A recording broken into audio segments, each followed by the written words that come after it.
Come on up. Good morning and welcome to the regular meeting of the Board of Water and Power Commissioners. Today is Tuesday, June 25th, 2024. This proceeding is being broadcast on Channel 35. The exact broadcast times can be found by contacting Channel 35. Board of Water and Power Commissioners, please say present for roll call. Commissioner NURIT KATZ. Present. Commissioner LEHRER. Present. President KATZ. Here. Vice President MCGRAW. Present. Commissioner PINDER. Present. 5 board members. A quorum is present. Mr. President. Thank you. And welcome, everyone, to this meeting of the LEDWP Board of Commissioners. Welcome. We have an interesting and packed agenda for today, but I think we would be remiss if we didn't start out by announcing this is, Sunday was International Women Engineers Day, and I think it's appropriate in light of our CEO and Chief Engineer. Chief Engineer, I know that, Yeah, we were just talking about Women in Engineering Day. which is why this is all appropriate. Yes. So, but no, we're very pleased and welcoming, and gonna ask some comments in a couple minutes, but first, let me just keep it going through the agenda. I'm go to public comment. Oh, I'm sorry. Before we do public comment, hang on a second. Commissioner? Oh, good morning, everyone. Good morning. I took my first away from DWP, away from Los Angeles trip. A lot of people think these things are boondoggles and a waste of public money. I'm here to tell you with hoarse voice, having been on a bus from Friday through Saturday, that it is not a waste of taxpayers' money. What I saw and what many of you have already seen, because this is your area of expertise, in the sense of the water and the dedication of people throughout the state of California was amazing. This was a MWD sponsored trip, so the LADWP people were the guest of MWD. They had their own 2 commissioners who represent the city of Los Angeles, one being Carl Douglas, the other Miguel Luna. Miguel Luna, commissioner of that board, was kind of the lead person. They had decided that, and his knowledge of water was enviable. If I know a fraction of what DWP Commissioner Luna knows about his area, if I know that at the end of this year, I will be very pleased. So we started out by flying out of LA, out of Burbank, a little early for this girl, but anyway.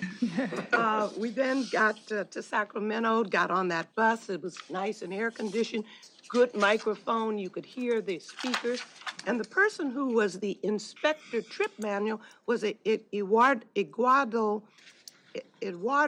Garcia, and he was number 1. I would like to think that when our DWP people are the managers of a trip, that they comport themselves as this gentleman did. He was knowledgeable as well, and also concerned with the safety and well-being of all on the trip.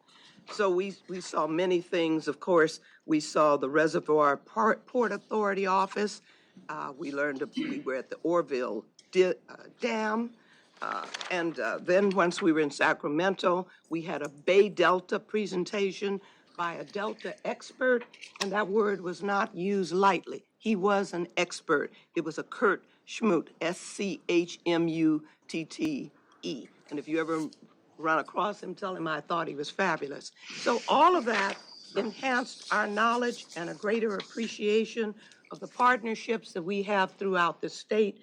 And I will personally be thanking the people at MWD for allowing us to travel with them. It was an honor. And I thank you for allowing me to represent you. Commissioner, thank you for your report and your observations. Greatly appreciated. I just want to echo quickly, this was my first trip also, although I've been around for about 4.5 years. And the State Water Project inspection trip was definitely a memorable experience. And the highlight was having these very committed, but also extremely bright engineers who actually can explain and are so passionate, and they're taking care of us, right? They're taking care of water for the next generations, and we learned a lot. And for any of you who would want a little debrief about floating wetlands and more, we can talk about it. Thank you. Thank you, Mia. Other comments? Anyone? I'd point out just to put it in a historical perspective, it was a similar trip to that I took almost 50 years ago. Oh, my. That I was really young, but that got my interest in water started. So people don't like what I'm talking about from time to time. Just remember, it was y'all's fault for getting me involved in this a long time ago. So Yes. yeah, but it's fascinating. Fascinating. And one last thing is that there was a rather large contingent of native tribal, above all, the Tavian band, and very committed, very engaged and involved. Some of them professional, some of them interested in the issue. Great. That's great. I have a couple quick updates for the board. In the interim, since the last meeting I was at, which was 4 weeks ago, we had an Inyo LA standing committee meeting up in Inyo, where we reviewed the Lower Owens River project flow rates and set the flow rates at their statutory maximum for the agreement that we're in. Sorry, not statutory maximum, the maximum the agreement allows that we're in with Inyo. And then we also had Calfish and Wildlife there, and we set the Black Rock Waterfowl Management Area flooded acreage. So we established the maximum amount of acreage we're going to flood for that waterfowl season. But more importantly, a week later, Janice and I went up to Owens to meet with the Owens Valley Indian Water Commission and with other tribes, including Fort Independence. And to my knowledge, this is the fastest that any CEO, general manager, chief engineer has ever made it up to meet with tribes, which was, I think, really well met. People really appreciated having that FaceTime with Janice right away. And we received a presentation from the Owens Valley Indian Water Commission on sort of our historical relationship with tribes and water rights issues up there. We met with several tribal chairpeople and elected tribal officials from tribal councils, and we were also accompanied by the department's new tribal liaison, Ms. Audra Wise, who's here with us today. So after about 18 months without one, the department has a tribal liaison now, officially managing our relationship with our tribal partners here in the LA Basin and up north, and she's getting up to speed. I would say Janice is getting up to speed, but it sort of seems like she's sort of at speed in every meeting that I ever go to, which is really wild. Starts at speed. She starts at speed, yeah. The rest of us are catching up. But it was a great couple meetings, and just since I missed the last meeting at the close of Pride season, happy Pride to everybody. And we talk a lot on the dais about how important it is to get women and underrepresented groups into the trades, and I think it's equally important to keep that emphasis on other traditionally marginalized groups, especially queer people who aren't very represented in blue-collar jobs or in the trades. But I'm really proud to be here at DWP, where I know we employ a bunch of queer people, trans people, people from every letter in the LGBTQIA plus sort of pantheon. And I continue to have really exciting, deep, engaging educational conversations with people across the department about how to be a more effective, welcoming, inclusive workplace. Everything from sort of what name or pronouns to help someone put on their ID to how to administer our tests or run our communications or support our staff through HR in ways that are sensitive to their sexuality and gender orientation. So I am happy Pride. This is I'm really proud to work here. Thanks for the time. Thank you. Anybody else? Any other commissioners? Okay. Thank you all for your comments. General public comment?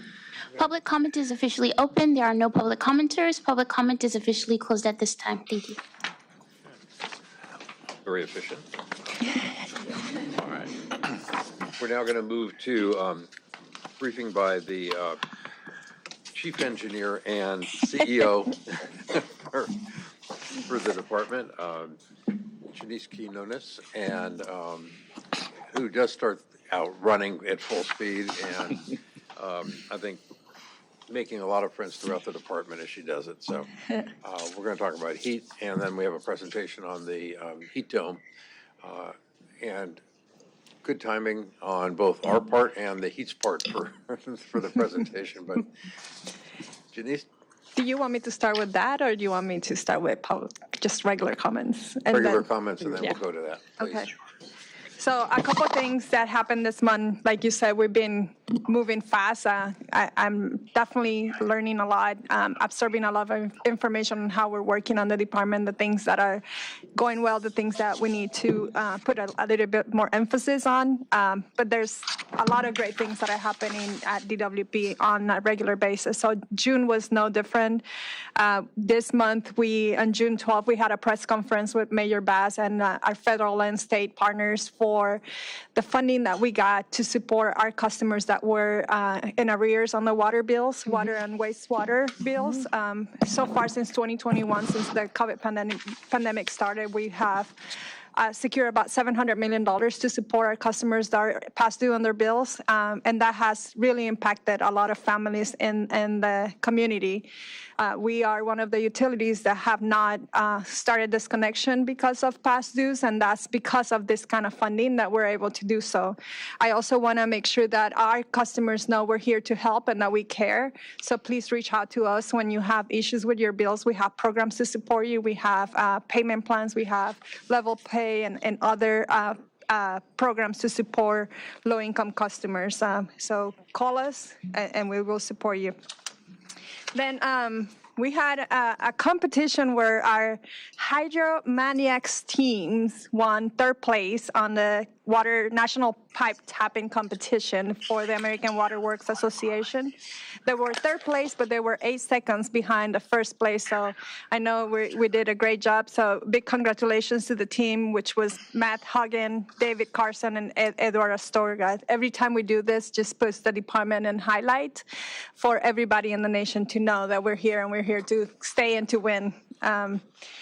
Talking about diversity, and I'm so glad that you mentioned the International Women in Engineers Day. It's a really important day for me. My water bottle says, introduce a girl to engineering. And it's important to me because as many female engineers, we are often the only one in the team. And so it's important that we have representation everywhere we go. And so having a female chief engineer starts demonstrating to our young kids that are coming, female kids that are coming through high school, that this is a career that they can aspire for and that it's a viable career to be successful at. And so I spend a lot of my time supporting and mentoring our female students and enhancing the ability to go to school and pursue a STEM field, especially in engineering.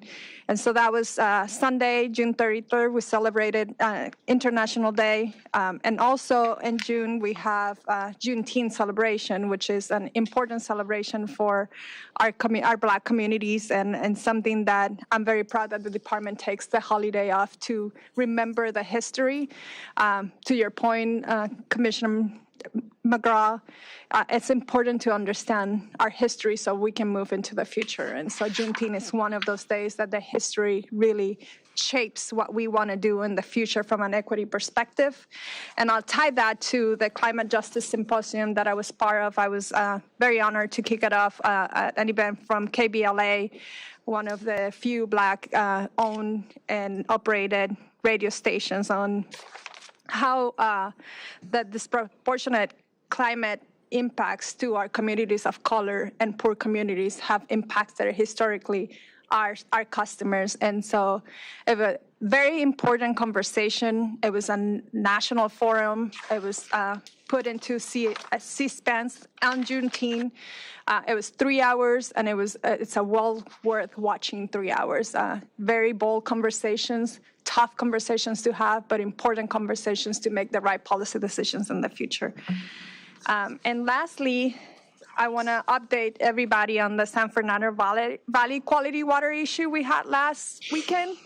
We started receiving a lot of calls about foul smell on the water. It didn't impact the quality and the health of the water, but it wasn't to our standards. So I'm going to pass it to Anselmo to talk about what happened and what we're doing to remediate it in the future. Thank you, General Manager.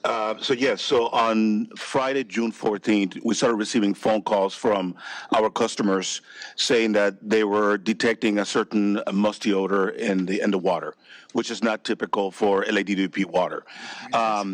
After a couple of days of getting these calls, one of the things that we did is we immediately escalated our response. So we assessed the operations and we developed an expanded sampling plan to make sure that we had a really good understanding of what's going on in the system.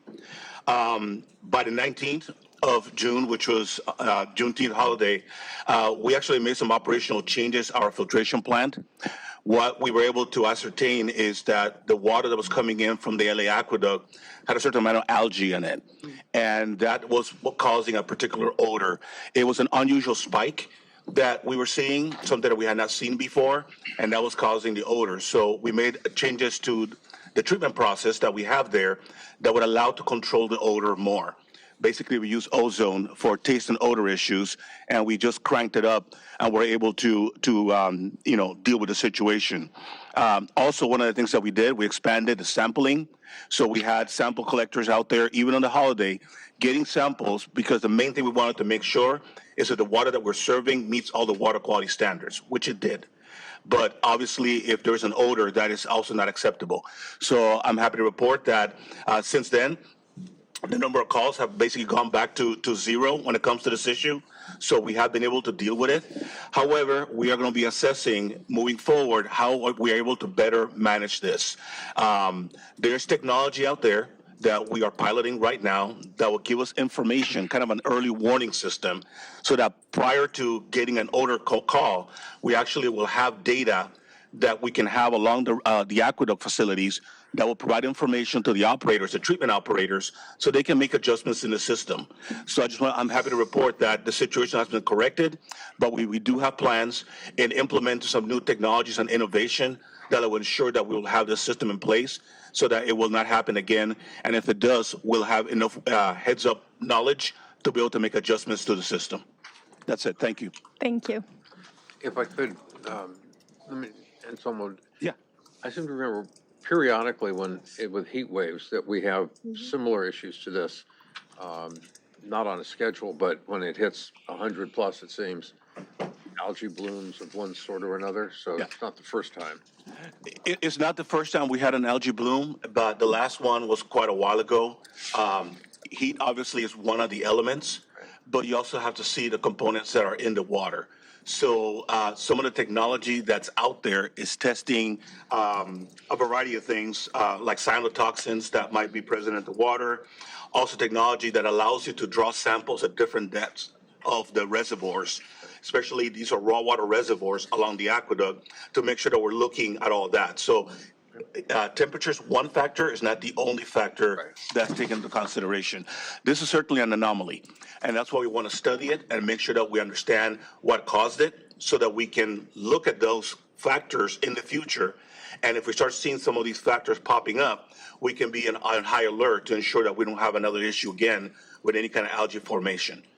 I agree with President KATZ. I thought it was almost every year. I did not think that the algae situations were an anomaly. I mean, I thought we could count on them like Christmas. You know, it seems that I've always heard that. But you're saying that it is rare. It doesn't happen all the time, Commissioner, no. I mean, we've had other years where we've had pretty high temperatures in the San Fernando Valley and in Owens Valley, which is where the water originates from, and we haven't seen those algae issues. But like I said, that is one of the components, one of the factors that drives algae formation. So our job is to look for those precursors that would allow us to make informed decisions before we have a problem that we have to deal with. Thank you. Yeah, I think we had 4 in the last 5 years for algae blooms, or maybe more than 5 years that are More than 5 recorded. years, yeah. But I would say the response from the team was top-notch. They started changing operations quickly to try to mitigate the impact on the odor and smell. And so I was very impressed with the way that they responded to the event. I would just to add to that, I agree with everything that you said about our team, but also I wanted to add into that also the communications team as well. Yes. Because in addition to just responding to a lot of things that were tweeted or posted, the team was proactive in putting out the word that this is what's going on and this is how we're handling it. So, you know, to limit the impact and also reassure folks that everybody's on top of it, and some things happen that you can't control, but you can't control how you respond to them. And like you said, all our teams did a great job in doing that. So, Joe, thank you as well, and Anselmo, thank you for your team as well.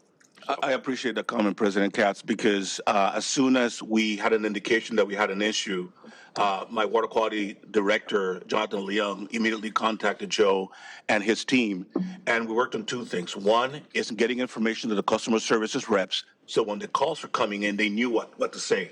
But also working with the communication side of Joe's house is making sure that we get that message out there and being proactive. Right. As soon as we started seeing messages, there were some that were in social media, and we wanted to make sure that we could manage that information so that the actual information that was correct was what was out there. And I think they successfully were able to do that.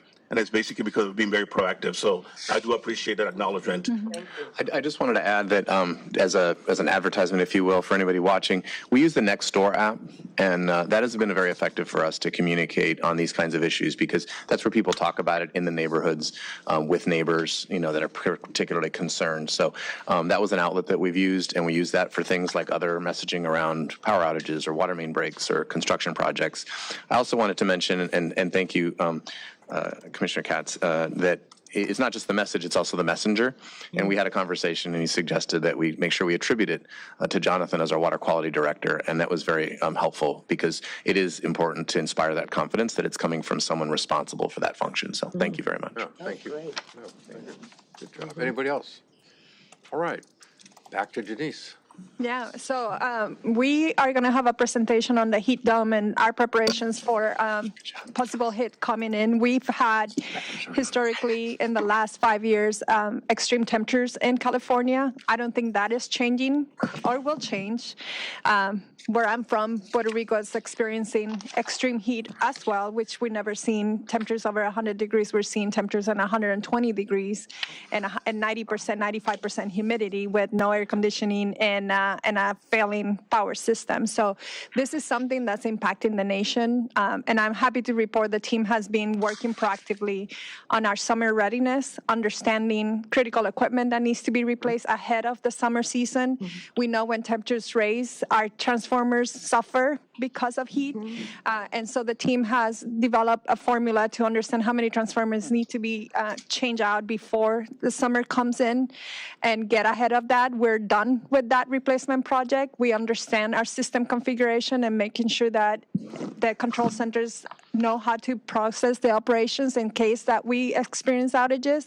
We also have the emergency response function working on getting ready for any possible heat events that are coming in the territory. This is something that was in the past an emergency. Now it's normal operations in the summer for us, and it's part of our planning process, and it's going to be part of our asset management process that we are always ready. What I've seen in the industry, this is very proactive, and I think that we are in good shape to manage that. So I don't know, Simon, if you want to add something to it. Yes. Commissioners, this is an area that's extremely important for power system. On a yearly basis, we put together a summer preparedness program for two of our largest divisions within power system, power transmission and distribution. There are constant communication to make sure how our crews will operate during extreme heat conditions. For our power construction and maintenance crews, we do have a robust program on how we change out equipment, how we stock 6 months worth of equipment that we need to use during the summer months. So this is a program that has been maturing over the years in power system. We believe that we are prepared for a heat storm. The frequency and intensity of heat storms over the years has worsened, but we are always trying to make sure that we are prepared for the worst case scenario. Yeah. And we also do not do planned work during heat days to ensure that we don't put the system at risk. So we have a proactive way of managing the operations every day depending on the conditions of the day. Great. Appreciate it. That's it. Thank you for the report. And we have a presentation. Yes. Okay. Yeah. Is that what you're doing it? No, I it's think not me it you're would come doing it. later on the agenda, but we can do the presentation right now if that's. Let's do it now. Okay. While we're Presenting talking would about it. be Mark Hendon from Corporate Safety and Scott Hiroshima from the Power Executive Office.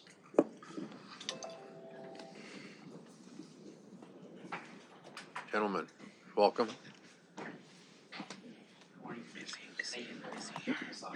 Nice job timing the heat dome to the presentation or vice versa. Their names. Yes, good morning. So my name is Mark Hendon. I'm a risk manager with Corporate Health and Safety. And my partner here, Scott Hiroshima, is with Power System. I'll kick off the presentation, and I'll be discussing the department response efforts so far as it relates to employee safety and public safety, and then I'll hand the floor over to Scott to discuss Power System operations.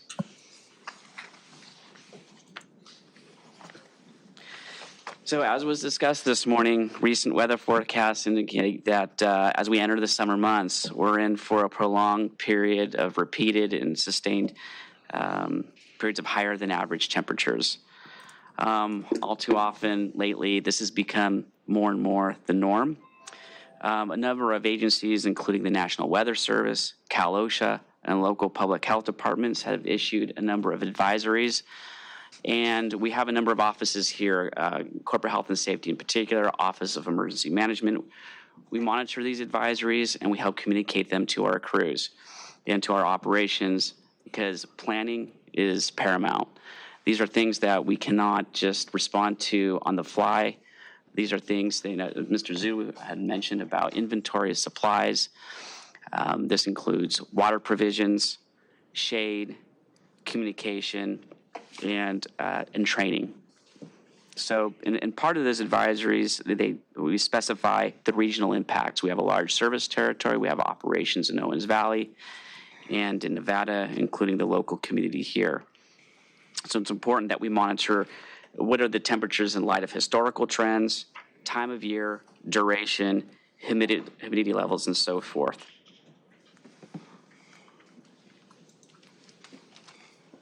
Oops.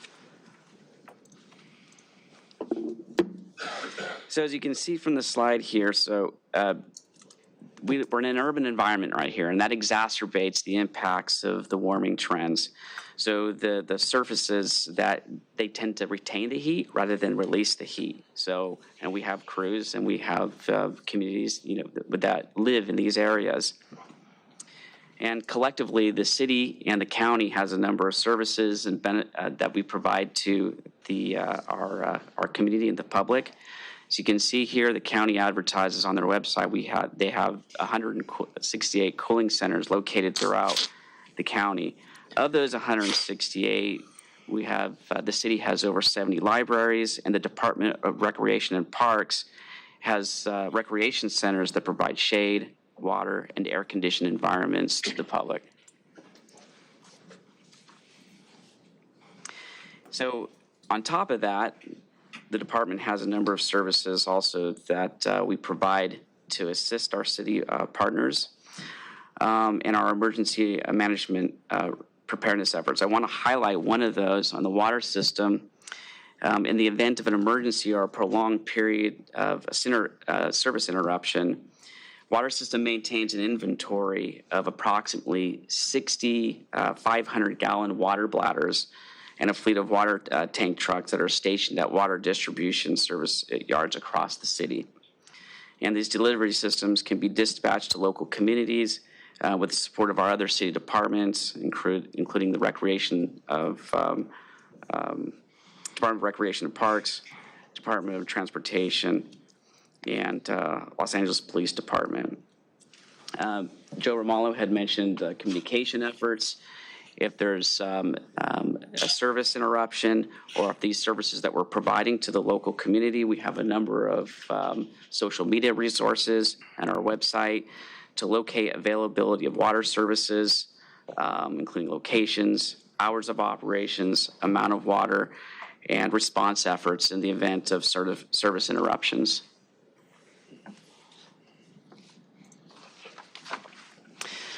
Regarding employee safety, we have a very aggressive employee safety program. So this is a regulated program. Cal/OSHA regulates this. We have a heat illness prevention program. It is very battle tested, and that has been reviewed by regulatory agencies such as Cal/OSHA, and it is a well-written program. Every year we send out bulletins in advance of elevating temperatures. We don't want to get a false sense of security if we're in a period of time when there is, in the mornings, when we have overcast conditions, we need to be prepared. So we always send out bulletins and advisories to let our crews know what they need to do to plan as a reminder. This includes training, providing shade, providing water. And just to give you an example of the water provisions that we provide to our employees, at a minimum, the expectation is that there's 1 quart, which is equivalent to 8 ounces of water per employee per hour. And we have to have a system of replenishment. It's not something that you can exhaust supply and then replace when it's exhausted. You have to have a system in place of replenishment. We also have an aggressive training program. As you can see here, the numbers on the slide deck, we've had in the past year over 4,000 employees that they go through heat illness training. This is a rolling number. This number is higher now. We provide this throughout the year, actually. It's not just a seasonal-based training. And there are temperature triggers in the Cal/OSHA regulation that I'll review that mandate certain protections for our employees. So here are the temperature triggers right here. They start below 80 degrees Fahrenheit. So as we approach 80 degrees, the department is expected to monitor the weather as we approach that to assess impact on our crews, provide potable water, and make shade available upon request. When the temperature exceeds 80 degrees Fahrenheit, you can see here in these columns, the requirements are additive. They add. So you see monitoring weather continues, providing water. Now shade is mandated at above 80 degrees for our crews. And the pre-job tailgates. So this is something that becomes a routine topic of their tailgates when preparing for their jobs before they start. And then we have rest periods that we institute during the day. As you heard earlier, the pace of work, it changes during the summer months and the elevated temperatures. But even to the extent that we're doing work out in the field, the pace of that job slows down to accommodate, to provide these rest periods for our crews who are working out under these conditions. In excess of 95 degrees, there's an expectation that we bolster our communication efforts. We have crews that oftentimes that work for periods of isolation. They might be on their own. So there's check-in policy and checked at that minimum of every 2 hours of checking in, oftentimes more frequent than that 2 hours. Also, we have to make sure that we're monitoring the symptoms of employees who may not be acclimated to working in this environment. We have new employees that may be new to the area, or they haven't worked in an environment under these conditions for prolonged periods of time. It's very important that we observe the symptoms, because oftentimes the employee, they don't observe the symptoms in themselves. We observe them in our coworker.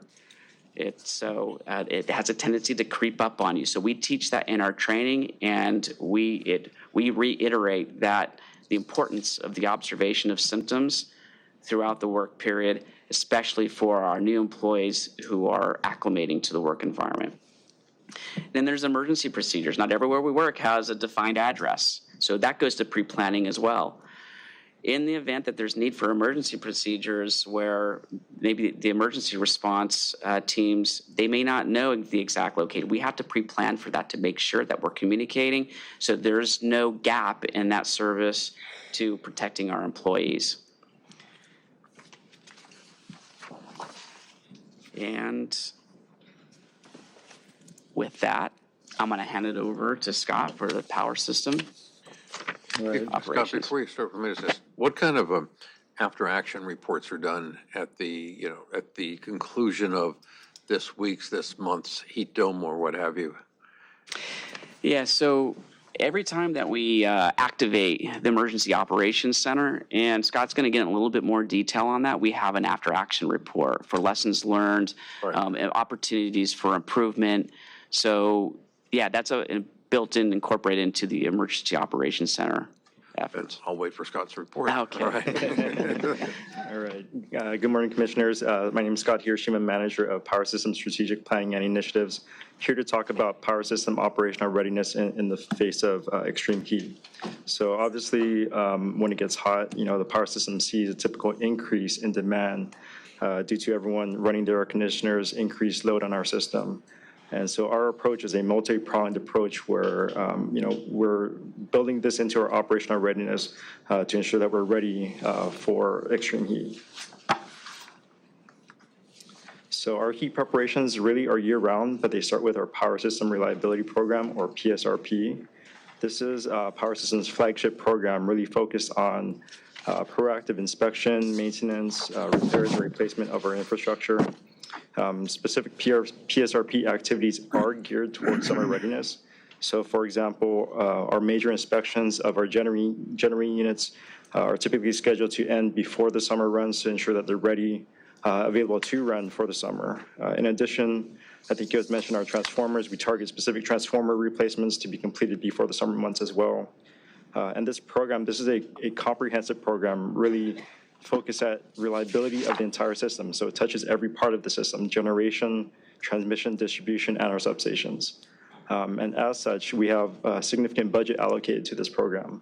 The current fiscal year budget is $1.4 billion, and next year's approved budget is $1.6 billion. As I mentioned, this is a year-round priority for us, but really we aim to effectively manage the power system in a way that it's resilient in the face of any event, whether it's heat, wind, rain, you name it.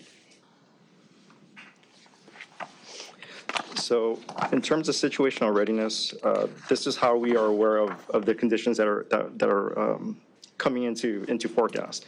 So we tap into the National Weather Service to get these weather forecasts, staying apprised of the latest conditions. We receive these weather alerts days out in advance, and those alerts become more frequent as conditions change as we get closer. And the monitoring that we perform is done at our Energy Control Center and our Electric Trouble Board. They're looking at real-time weather conditions, but also real-time system conditions, and taking the appropriate actions in real time. And so one example of our continuous monitoring is we monitor the load on our system. And so if we see the load getting too high in certain conditions, we have several tools in our tool belt. One of those tools is our demand response program, where we're actually able to proactively reduce our peak demand by adjusting customers' thermostats or lowering device or appliance usage. Now, if outages do occur, our Energy Control Center and Electric Trouble Board, they're gathering information on the various outages, and they're able to properly respond either through remote action or by coordination with our field crews and stations. Possibly the most important piece of our outage response, or our response in general to heat, is our communication strategy. And it starts with our internal communication. When we see an event being forecast, we stand up a pre-event coordination meeting where there's a lot of communication. We bring in key stakeholders into the discussion early. And so we're focusing on identifying areas of concern, discussing expectations, and really overall response strategies. We also establish external communication, reaching out as necessary to local authorities. We also reach out to neighboring utilities. We have the ability to request mutual assistance as needed to support our own efforts. And probably the biggest piece is communication outwards to our customers. So with the help of our communications team, recently we've gone through a significant update of our public outage website. And so this website has been revamped to be easily viewable, provides color-coded indication of reported outage status. Customers can also view expected restoration times for outages. This is also a platform where customers may report an outage as well as subscribe to email or text alerts.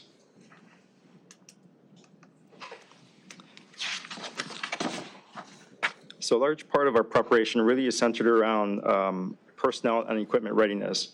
So on the equipment side, we want to make sure that our equipment is ready and available to the extent possible. And so this was alluded to earlier, it means restricting planned outages so that we're not putting our system in additional constraints on our system when we don't need to. In addition, we plan enough generation and transmission for the forecasted demand, including any sort of required sufficient reserves to supplement our system. So we also focus on ensuring that repairs on abnormal circuits are prioritized before any sort of event. We make sure that the tools and the spare parts, I think that Simon had alluded to, we have sufficient spare parts in inventory so that we're able to make those repairs when we need to. In terms of personnel readiness, we do have the ability to position crews at strategic locations so they can better respond to events as they arise. We also mobilize additional crews. We have another line of crews on standby, including the ability to tap into contract crews. And then we also staff up our energy control center and electric trouble dispatch, making sure we have full coverage through the event, but also through post-event recovery. Now, when outages do occur, we really focus heavily on outage management, really talking about how we prioritize our restoration efforts, focusing on restoring critical infrastructure. So, that means prioritizing restoration of service to hospitals, to airports, and other critical services. And as you can imagine, there's a lot of communication in the background. So there's communication between our field crews and the dispatchers, also, communication to coordinate equipment and where it's needed. And we also maintain communication outwards to our customers through the outage website, but also through various social media channels through our communications team. And now to ensure that we have a well-coordinated and efficient response to any event, we adhere to our disaster activation levels, which are shown here. I'm not going to go through them, but we have 5 activation levels, 5 being the lowest and 1 being the highest. And really, these activation levels are communicated out to all employees, so there's full awareness on where we are in the event of some sort of, when we're facing some sort of event. And so based on that disaster activation level, we may choose to activate the Department Operations Center. And that is going to act as kind of your central point of collecting, disseminating information. It's also going to help to coordinate resources and respond where we need to. And we follow the incident command system, which is a recognized standard structure for incident management, and ensures that everyone's on the same page when responding to an event. So one of the important after-action things that we go through for any sort of major event is that after-action review. And so that's really just a review of, okay, what have we done well through this event?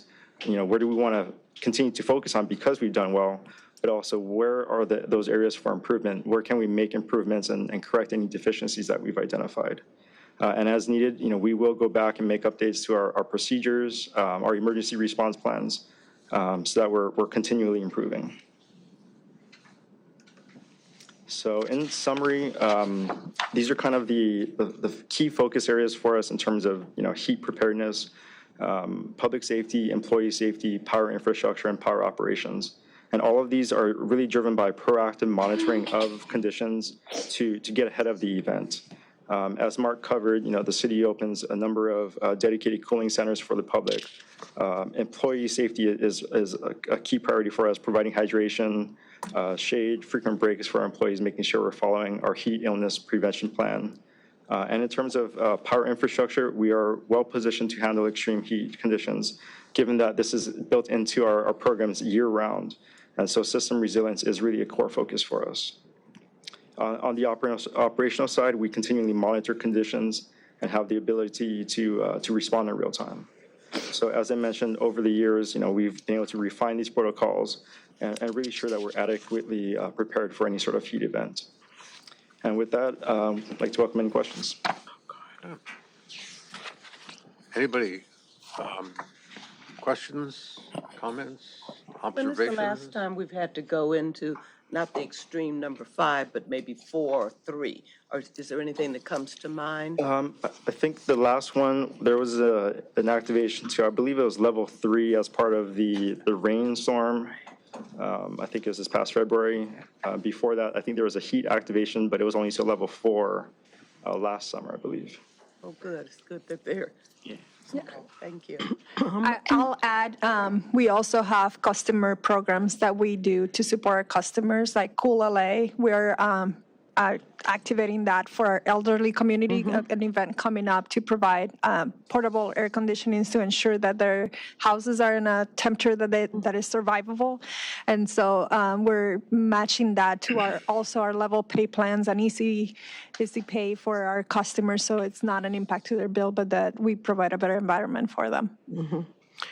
Yeah. I have a question. How many hydration stations do we have? Because I saw a small number, so I'm just curious. Yeah, so that is, the hydration stations is managed by the city. So, I mean, we helped, I believe, initiate that, but that's managed by the city right now. When it comes to hydration stations in general, there's close to 200 hydration stations throughout. Close to 200. 200. 200, correct. I mean, Yeah. That seems very low. We can give you more information on exactly where they are and everything else. Right. But a lot of these programs are programs that the Department of Water and Power manages and works in coordination with other departments. Yes. Whether it's Public Works or Rec and Parks, and where to place these hydration stations. But we do have, I think the number's around 189, but I could be wrong on that, but it's close to 200. That sounds very low, given the size of our city and the population. And also DWP's had issues in general with funding for staffing. So I think it'd be worthwhile sort of given what's coming up, having some conversations with them. Yes, I will say that we have exceeded the goals that were set by the previous administration when it comes to hydration stations. Okay. But I think there's always an opportunity for us to increase that even more. I think we need to be very strategic in where we put these. Yes. I can tell you that we've had situations in the past where hydration stations were placed, and unfortunately, were not being used properly, and it created a hygiene concern problem. So when we do place these, we need to work closely with the other departments to make sure that they're placed in a location that provide maximum benefit, but at the same time, it does not become a health issue either. Of course. So, but I certainly believe that we can do even more than that. But we've been working with all the other departments. So are you saying that the DWP, I would have thought we just got the water there, and that the city then ran the station, kept it clean as part of their program?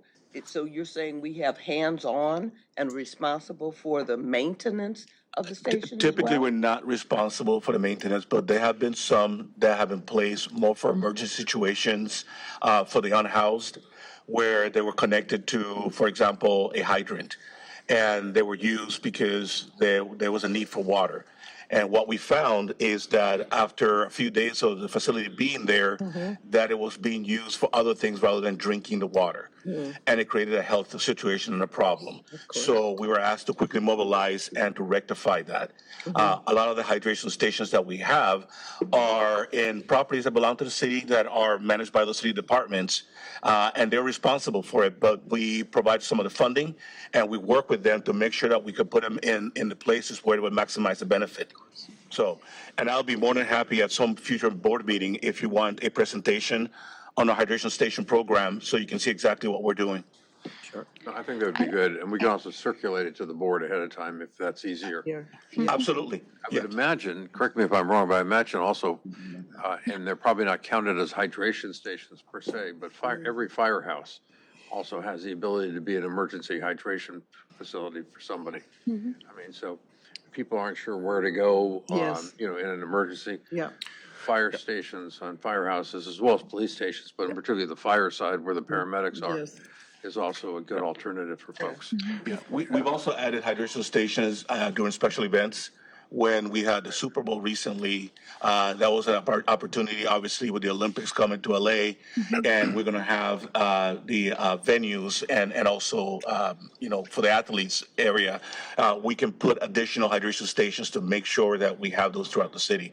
So we'll provide the board with some information, and if you choose to, we can have a presentation so you can hear the totality of the program and exactly what we're accomplishing. I just wanted to add from customers, prior to heat waves, we have a coordinating call with city emergency management. The mayor's office usually leads that, and we're one of those essential departments along with Rec and Parks, Fire, Police that are on those calls because they'll activate their cooling centers, and that's where they encourage customers or Angelenos to go in the event they need a cooler place where we have these hydration stations as well. We promote those through our channels because we have a lot more direct communication with customers in many instances. So that's happening as well in the event of extreme heat. So, Yeah, thank you. So hydration centers and cooling centers are two different things? They can be, but cooling centers are typically at Rec and Parks facilities in gyms and those types of facilities that they manage and open and have extended hours, where we will have installed, in many cases, the hydration stations that Anselm was referencing. Yeah. In addition to these, public hydration stations, folks should also know that commercial customers, DWP has a hydration station incentive program. So if you're looking to install hydration stations at your facilities throughout the city, which we would certainly encourage given the challenges ahead, that there are, you're potentially eligible for reimbursements up to $5,000 per unit and for indoor and $10,000 for outdoor. So definitely an important program to be aware of and take advantage of. I had a couple more comments, but I think Commissioner McGraw has a question about hydration stations. No, I think we're covered. I think if we could get that presentation, that information, that would be great, especially with Olympics, Super Bowl, Yes. Yeah. World Cup.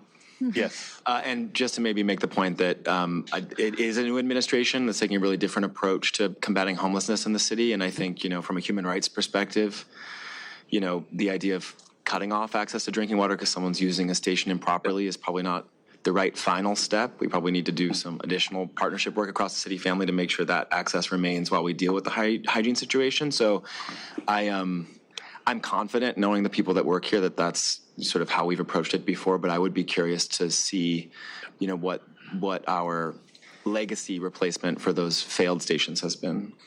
Yeah, thank you. Absolutely. We can certainly provide that information. We have been in contact with some outside vendors that have solutions that perhaps allow the opportunity to continue to provide the water, but also in a little safer fashion from a hygiene perspective. So we can certainly put that as part of the presentation to the board. Yeah, Thank you. Thank you. Sure. Thank you. I wanted to thank you for this presentation. Commissioner LEHRER and I serve on an ad hoc board committee that's focused on extreme heat response and reform.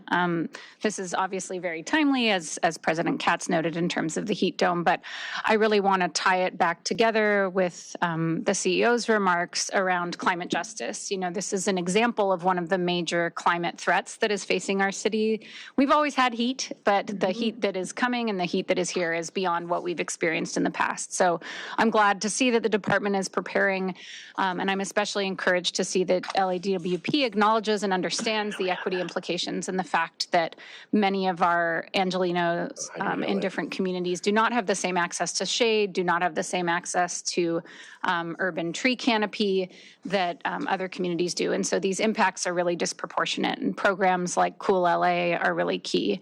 Wanted to acknowledge the Office of Sustainability as well and Communications, which have been working in coordination with the city climate emergency mobilization office around communication with the public on extreme heat and making sure that CMO is communicating our programs like Cool LA and that we are helping amplify their messaging around extreme heat and the public health risk there. So a lot of really excellent cross-department and collaboration with the city associated with this area of extreme heat, and again, really appreciate the presentation and glad to see the kind of preparation that is taking place on the power side in terms of preparation for outages. I did have one quick question on the levels of emergency. I was just wondering if there is one of the levels, I saw that the mayor's emergency is the last level. Is there a level where the city EOC is activated? Is that kind of one of our levels, or that could happen at any level? Well, we tend to bootstrap each other's levels Yeah. to each other. So we're in constant communication and seeing what level they're active, and we want to operate in alignment. Okay, great. Just wanted to check on that. Thank you. Thank you for touching on the urban tree canopy. I know, I think it's really important that, given the billions that we spend on infrastructure, that trees be considered infrastructure. Aaron Gross is back there kind of poking his head, and I think it'd be great to get a presentation of where he's at. He's working with several foundations, including the City Parks Foundation, and so we need to attend to it. In the Olympics, is just the trees can be a pixie dust of the Olympics, just leaving behind a forest, which in the 1934 Olympics it was palm trees. I know we want to go other places with the type of trees we choose, but we need to be really attentive to we need to change the optic also, that only rich cities have trees and other neighborhoods don't, and so we need to address it. So let me add to that, Commissioner Lehr. One of the things that I will be remiss not to talk about is our stormwater capture projects and how they're impacting the heat dome in a different way. And then some of you want to talk about some of the stormwater projects and how we're creating parks and areas where it was a cement jungle, and now we're creating green spaces, and it's dual purpose, and we're collaborating between power and water to get the communities what they need in some of these projects. Absolutely. I think the best example I can give you is the work that we completed recently at the Tujunga Spreading Grounds. So some of you have had an opportunity to go out there. The Tujunga Spreading Grounds is an area where we get to spread stormwater. We worked collaboratively with the county, and where we doubled the capacity of stormwater capture. We went from 8,000 acre-foot capacity to 16,000 acre-foot capacity per year during a typical year. Keep in mind, a typical year in Los Angeles means it's raining around 15 inches of rain.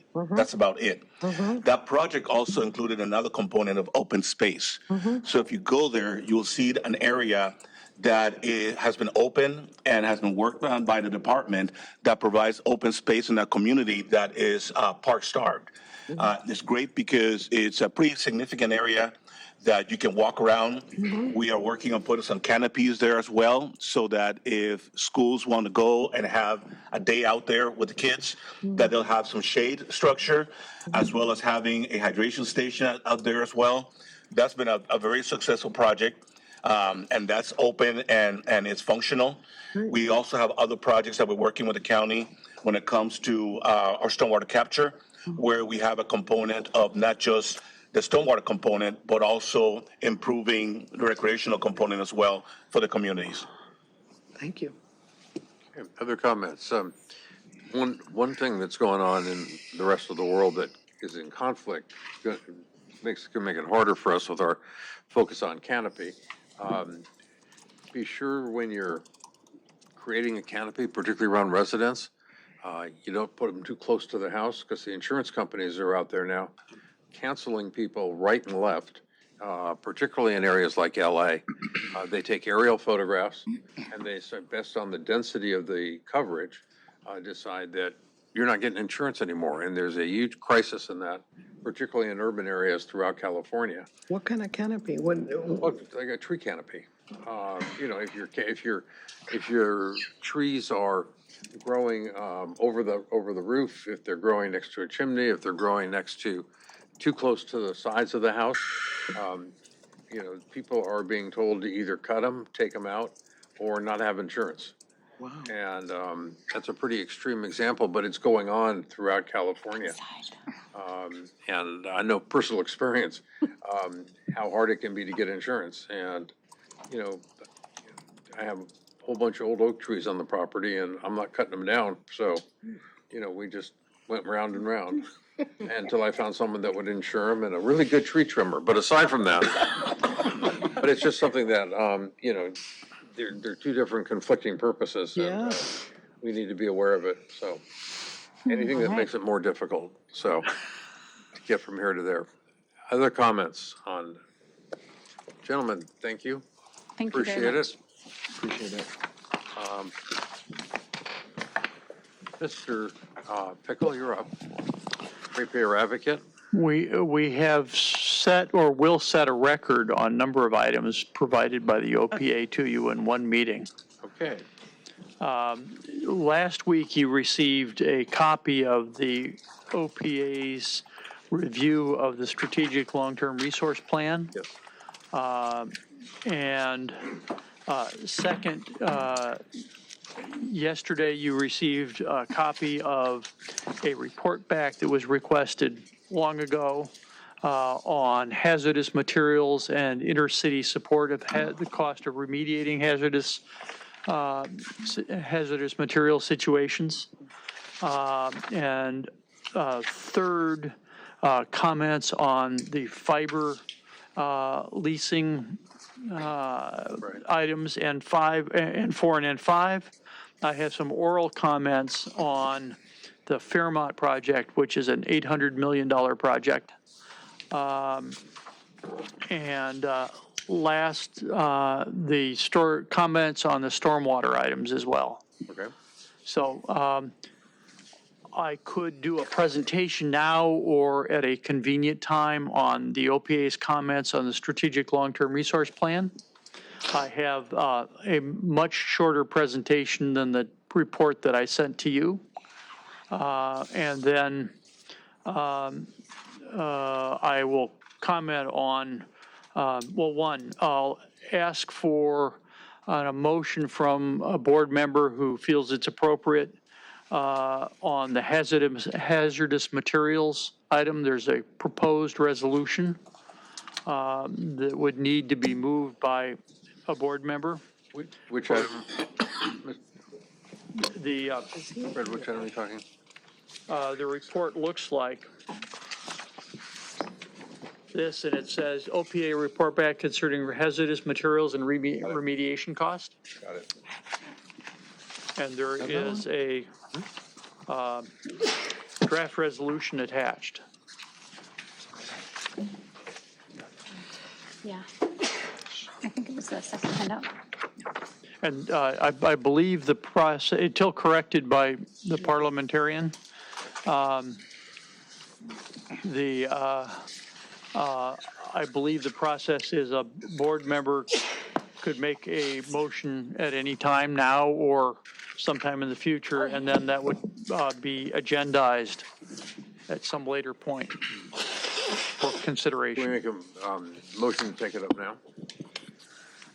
Has this motion been reviewed by legal counsel? Several times, but the situation's evolved. I'll let Ben speak for himself.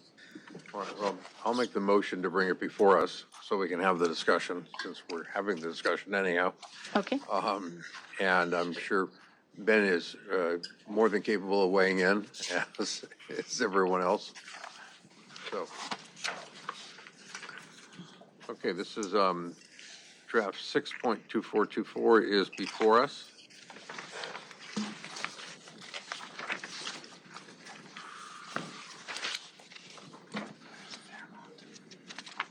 Fred, do you want to address it, your concerns? The specific recommendation is property transactions within the city need to be more transparent. And this is really bringing more transparency to the transactions and the environmental remediation costs associated with properties moving from DWP to other departments within the city, and for other city-owned property moving to us that might have remediation impacts. and to identify and track those costs, because a lot of hazardous material remediation involves surprises as you do the work. Has this proposed resolution been reviewed by the department at all, by sort of Catherine Rubin's office or by the general manager's office? Yes, we worked with Catherine Rubin and the legal group since last September on this. We were supposed to report back on this within 6 months, but it turned into 10. I think the fact that our new CEO hasn't seen it yet means we probably need a little more time to review this before and get up to speed on it. Yeah, we could add it to an agenda of a future. Okay. So why don't we do that? It's perfect. That was what I intended. Give a chance for everyone to contemplate this. That'd be Thank great. you. Okay, well, we will move this off to the next meeting. And then just sort of structurally, you need a champion who would introduce this resolution into the As a agenda. motion. As a motion. I believe that motion did that, but that motion didn't. Yeah, we got that, so it'll be on the next agenda.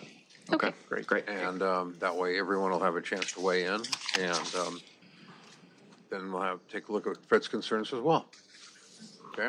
And then on the fiber,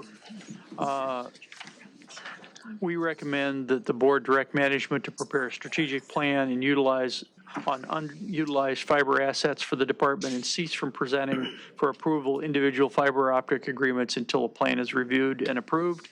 The board in early 2013 made that directive. I don't know if it took the form of a motion or resolution. And an alternative approach would be to extend existing agreements on a one-time basis for 1 year or less.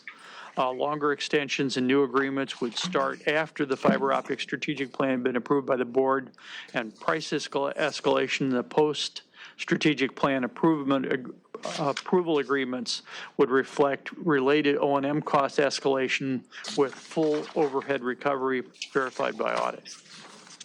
About how much of our money, meaning our DWP money, is involved in these fiber optic contracts now, if you have a rough Not idea? enough. They're relatively small in the scheme of DWP, but they have a clause that says we get to track competitive prices, but DWP's field staff who'd have to respond on any repairs needed for these facilities, for example, in a fiber cut, not at all uncommon, are already stretched thin. And are probably more expensive than the typical fiber company O&M forces. Thank you. So it's really to make sure we're not underwater on these. We believe we are, once you get past the first year or two, we're probably underwater on these. Is it operationally underwater or the capitalization underwater? Because it would seem like The capitalization is there. We're underwater on the operations component. Okay. And some of these contracts after the first year, by your analysis, will be losing money.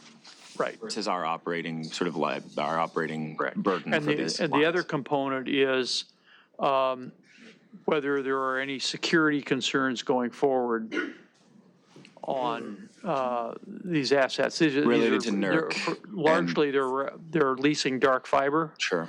But we don't want any of this to set a precedent for what this might be sold for elsewhere or be used intra-city, and make sure the costs reflect, no matter where it goes, it is appropriately reflective of operating and costs and capital recovery.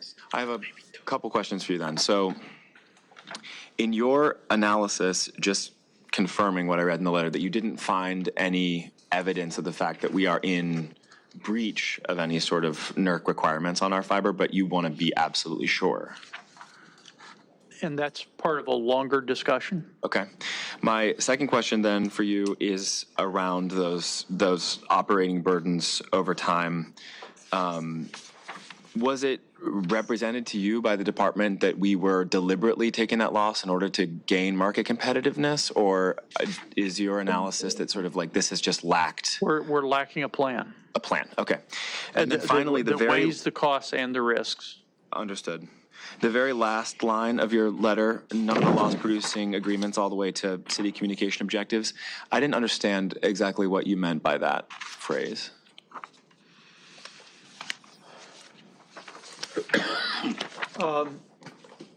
The city is frequently interested in these assets. And it's inappropriate for us to be subsidizing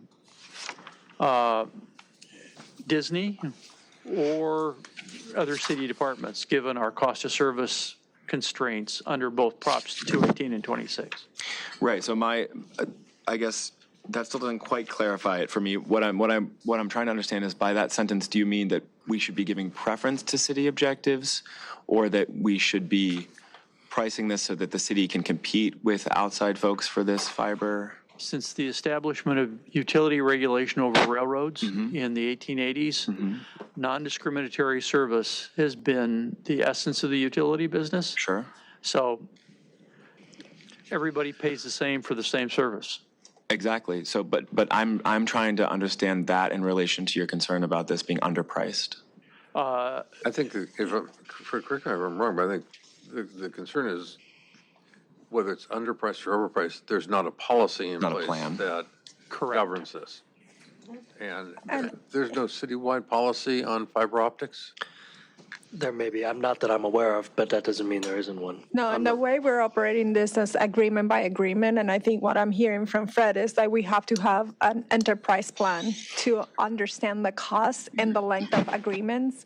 So some agreements might be 20 years, and then so you miss on your escalation costs on O&M and other requirements. And our regulatory liability. Right. And just to know what the parameters are for negotiating any future agreements also. Sure. Yeah. You know, so let me make this suggestion, because this is items 4 and 5. If I'm reading this correctly, under N, let's put both items over till the next meeting, so we get a more comprehensive report, and Ben can find out if there's what the city's been doing. If you know, I find it hard to believe that they're. Actually, I shouldn't find it hard to believe that the city may not have a citywide policy that's been in place, as opposed to an ad hoc policy of, it's Thursday, what do we want to do today? Yeah. So let's try and do that for the next meeting. And I think it's important that these are largely extending existing agreements, and dropping the agreement altogether now is probably not productive to a good relationship. Or they may cut off your Doctor Who episodes at Disney.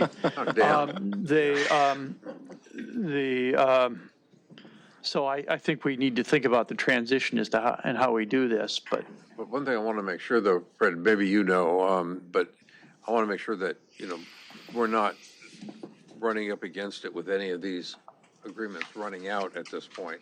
Yeah, my concern is the same as yours. Okay, so that's one thing we need to find out in the next 2 weeks, but make sure that we're not, you know, every agreement I've seen, you know, in the city, whether it's for lobbyists in DC or Sacramento, or it's for other contracts, everything comes up, you know, like 24 hours before it expires, which makes no sense to me. And we shouldn't ever be put in that position, and we're trying hard that we won't be again, but as we're transitioning to a more sane system, or trying to, we want to make sure nothing falls through the cracks at the same time. So we're going to wait 2 weeks on this also, and try and get more information. If I may, Yes, sir. Our system is amenable to implement the alternative approach that's prescribed by Dr. Pickle, where we're working on a master plan on our fiber strategy. We can bring that to the board. We are putting together a statement of work to advertise an RFP, so that we can have a plan that that would include expenditures such as operation and maintenance as part of our cost of service. The alternative approach is something that our system will likely can apply without impacting existing agreements. We can extend those for 1 year, and but at the end of those agreements, we can implement our master strategy. Yeah, because, even on an intra basis, without having parameters or a plan, it's sort of hard to even extend for a year, but I understand that it's an alternative, but let's see what we can get done in the next 2 weeks and see if we can, but I appreciate the input and we will make note, and it's nice to know that there's an alternative. Sure. Okay. Anybody else on this? But we'll move it to Janice. I think it's important to understand what our role is in owning fiber, right? And be very clear on that. I think in the past, we have so much fiber infrastructure for future operations, and now we have excess fiber capacity, and we've had excess fiber capacity, so we leverage that to make income. I don't know that that's the case from a power structure operations perspective in the near future. So really understanding what our vision is for the fiber space capacity we have and how we're going to leverage that and ensure that we strike a good balance between operations costs and cybersecurity concerns. Okay. And Ben, maybe you could help us out between the next 2 weeks, find out what the rest of the city does about fiber also. Might be educational for them as well. Okay, so 4 and 5 we put over without objection. That'll go for 2 more weeks. Okay. My next report are oral comments on item N9, the Fairmont project, which is a large-scale and large-cost projects, $800 million, and with a long implementation process. So I'll place a bet that that'll break $1 billion by the time we're done. And I think there are a number of risks in this process, and we recommend that before approving this project, the board should direct DWP management to report back to the DWP board on an assessment of execution and permitting risks with or without an integrated legal opinion. And this assessment should be comprehensive and include a range of cost estimates for these risks, risk mitigation options, and alternative projects that could satisfy the same operating objectives. Other government entities expected to play a role in the project's execution, either early or in later stages of the project lifecycle, should be identified. This is not in our service territory. This risk assessment should be updated annually, and the board should be notified within 60 days if any key risks materialize. I can hand a copy of this to the secretary if we need a paper copy. All right, we're asking for a deferral, right, to move forward on this, doing a risk assessment and an alternatives assessment for this. Got it. Got it. Comments by anyone? Why don't we also kick this 2 weeks and let's get a risk assessment done. And I think Fred's requests are reasonable and information we ought to have. Staff has done a great job on making sure those items are all covered, so probably will be accompanying the presentation of the contract with all those things Dr. Pickle outlined. I mean, that's a fundamental work, and they've done an excellent job of making sure every stone is turned over to make sure that we're picking the right project and we have all the safeguards for us to execute. This is a time sensitive for our water quality issue, so we will come back with a very detailed presentation and then open it up for any of the concerns that. My only request, if it's amenable to you, Mr. President, is that we try to do some of that board presentation between now and the next meeting voluntarily with board members not in the meeting itself, because July 9th is going to be crazy. Yeah. No, I think it's totally appropriate. I was going to make the other comment I was going to make, and I don't understand why we're doing this. when something like this, I mean, the number of items that are on the list today, should have this material with it when it comes to us, so we're not sitting here guessing what's there. And so we need to have some conversations just in terms of the preparation of the board packets, the kind of information that we're going to gather now for the meeting 2 weeks from now would be nice to have as part of this discussion. Yeah. So we need to drill down a little more on what goes into creating some of the information packets here, so there's more detail, so we can actually act on some of these items and not have to defer them. But so just so everyone's on notice, we're going to be looking for that in the future on our future agendas. Anselmo? Yes, President. Staff is here, ready and prepared to provide a presentation on the Fairmont project. Part of that presentation can address some of the steps that were taken to mitigate risk. I also heard a comment by Dr. Piccolo about looking at alternatives, and we did an exhaustive process of looking at alternatives for this project, which we'd be more than happy to discuss today. Also, there was a comment about not being in a service territory. This is to treat water that's coming from our LA aqueduct, which originates in Owens Valley. So it is certainly part of the water system, and it provides a significant water quality benefit to the city of LA and to the ratepayers. Got it. No, I understand that. We'll take it up in 2 weeks, but I want all the material distributed to board members in plenty of time. And I want people to be able to ask the hard questions. And I know you have the answers for them, but we need to do a better job of getting us all that information all at once. So we're not sort of throwing it together just because Fred has a lot of questions, as good as they are. So an important component of this are the legal risks, and so that may require special handling if they're assessed as so. Which is why Ben's here as well. Everybody clear on what we have to do for a whole bunch of items in order to take them up next meeting? But wait, there's more. I'm sure there is. One more. I wasn't trying to get out of it, Fred. Just go on. You're on a roll today, so keep going, man. And he caught me in the elevator coming out. Yeah, yesterday was busy. My last set of comments are on the stormwater issues in general. And that is, we believe the stormwater capture parks program is not cost effective as a source of water supply, and as such would have an unreasonable rate impact on DWP customers, even with the grants that have been received.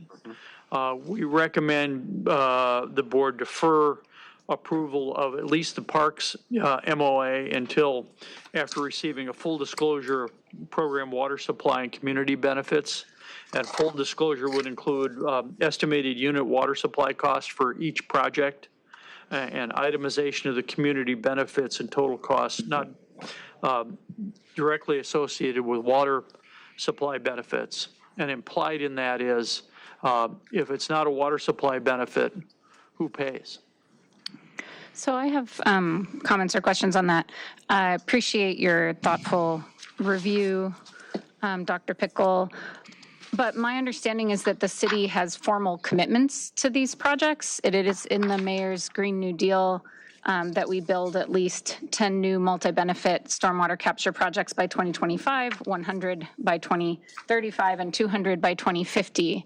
So where do these projects lie in our commitment to these city targets, and how does that fit in Anselmo? Well, as you mentioned, these are part of the goals that we have for the Green New Deal.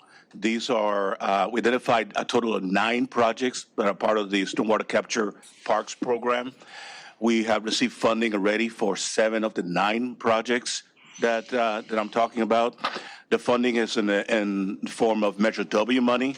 But we also received funding from Caltrans, which is one of the items that's on today's agenda for consideration by the board. We also are pursuing funding from the federal government under the Water Resources Development Act for 2024, or what we call WRDA. So we're also working with the county because the unique thing about Measure W is that not only does it provide funding for capital, but also for O&M. So we've had conversations with the county about funding for O&M activities as well. So we have and will continue to get additional funding to be able to minimize the cost to the ratepayers.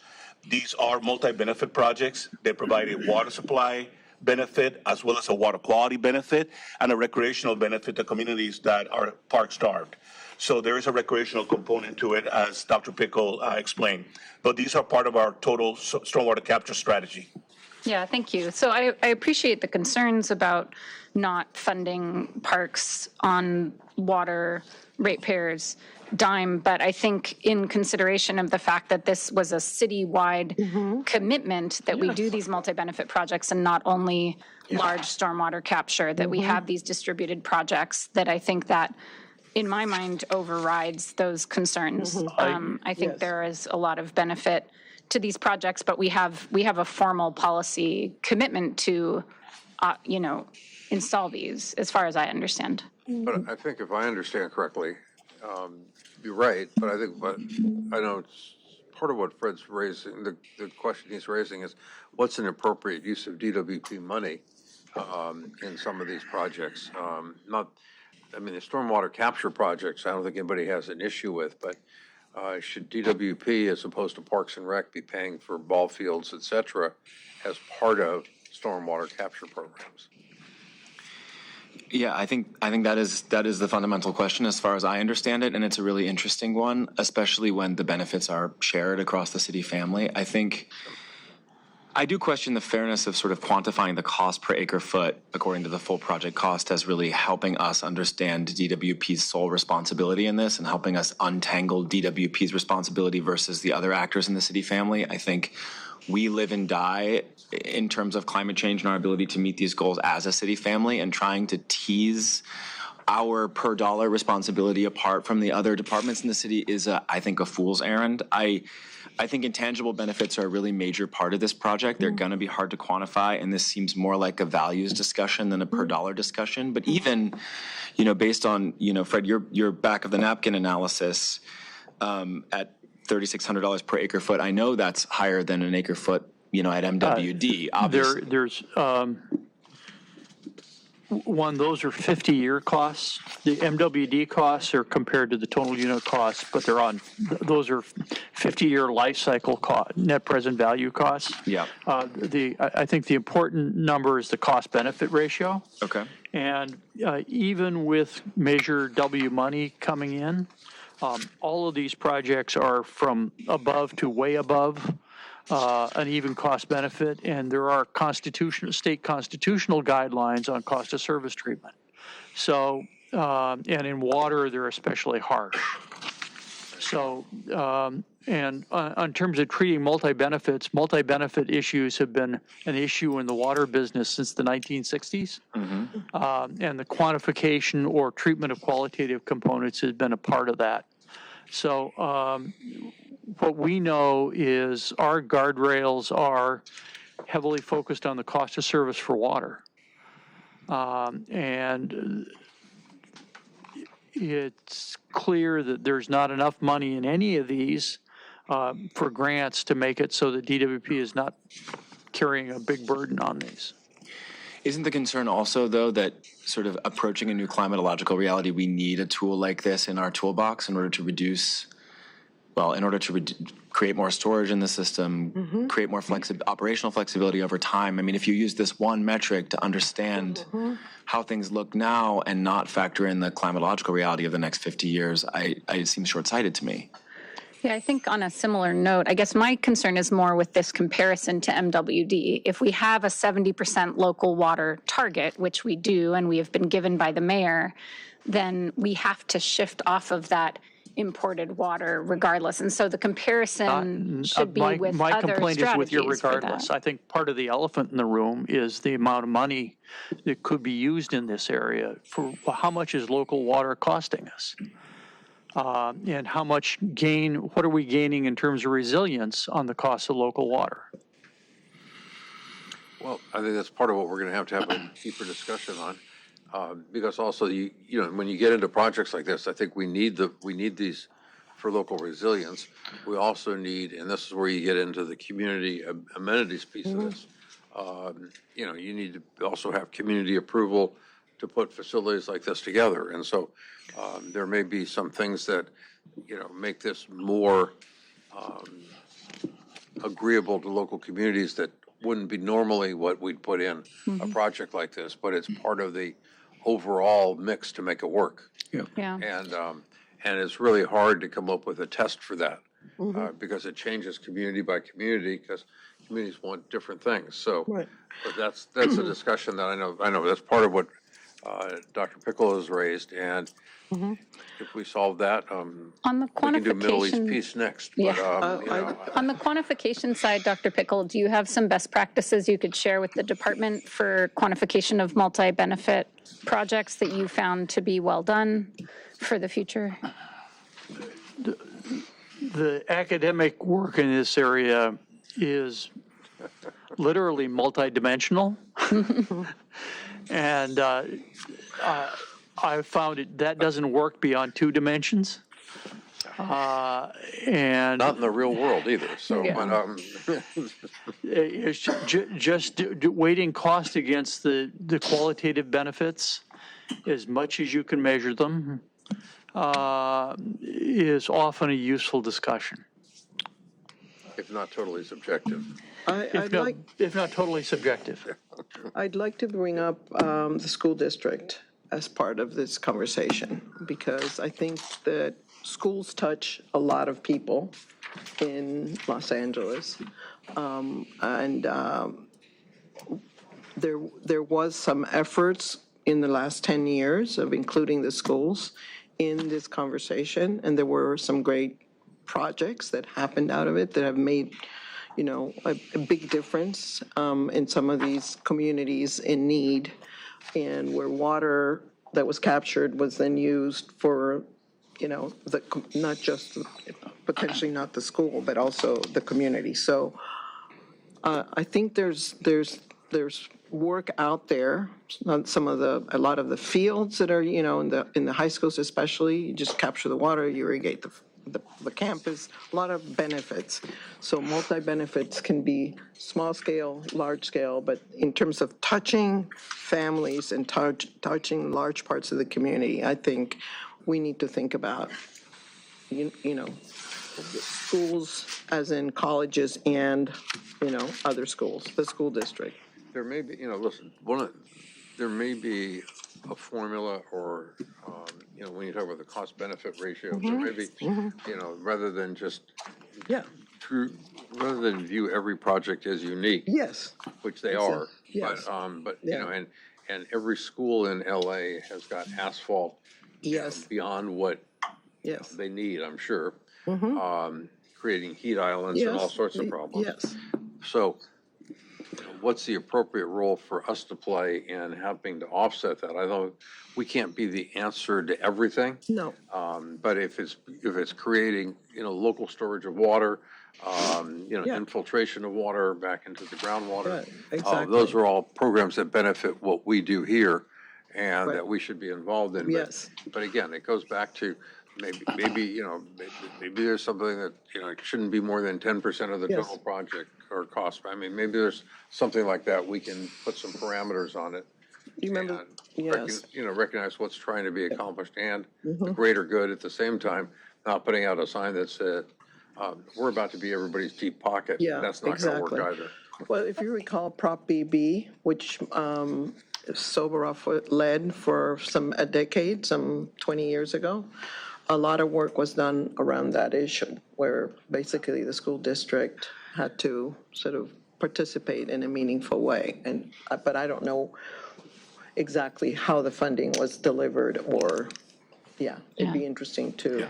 And it might help you in understanding the fact that we're still worried about it and still trying to fix it. So that might answer your question. Yes, exactly.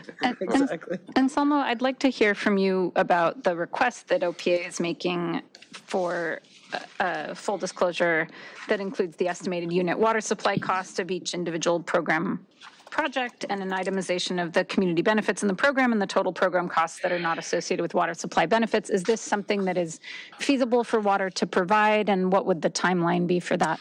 I think it's something feasible that we can provide. I don't know if I can give you a timeline at this point.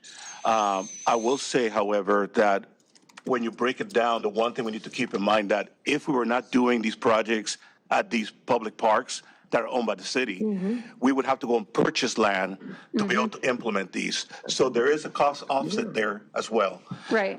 So I think that will be part of the equation of what part of what we have to look at as well. And aren't the investments that we're making in the parks in part of our contribution or acknowledgement of utilizing these city spaces in terms of what the disruption is to city use of these facilities or community uses of these facilities? So absolutely. It sounds like maybe that wasn't spelled out well enough in terms of, OPA's analysis here. So perhaps we could more explicitly detail those, kind of benefits and concerns in a way that would satisfy these questions. But my other question is, if we defer this as is being requested, will we still be on track to make the mayor's commitment in terms of multi-benefit stormwater projects? How many have we completed? Where will we, because this is 2024.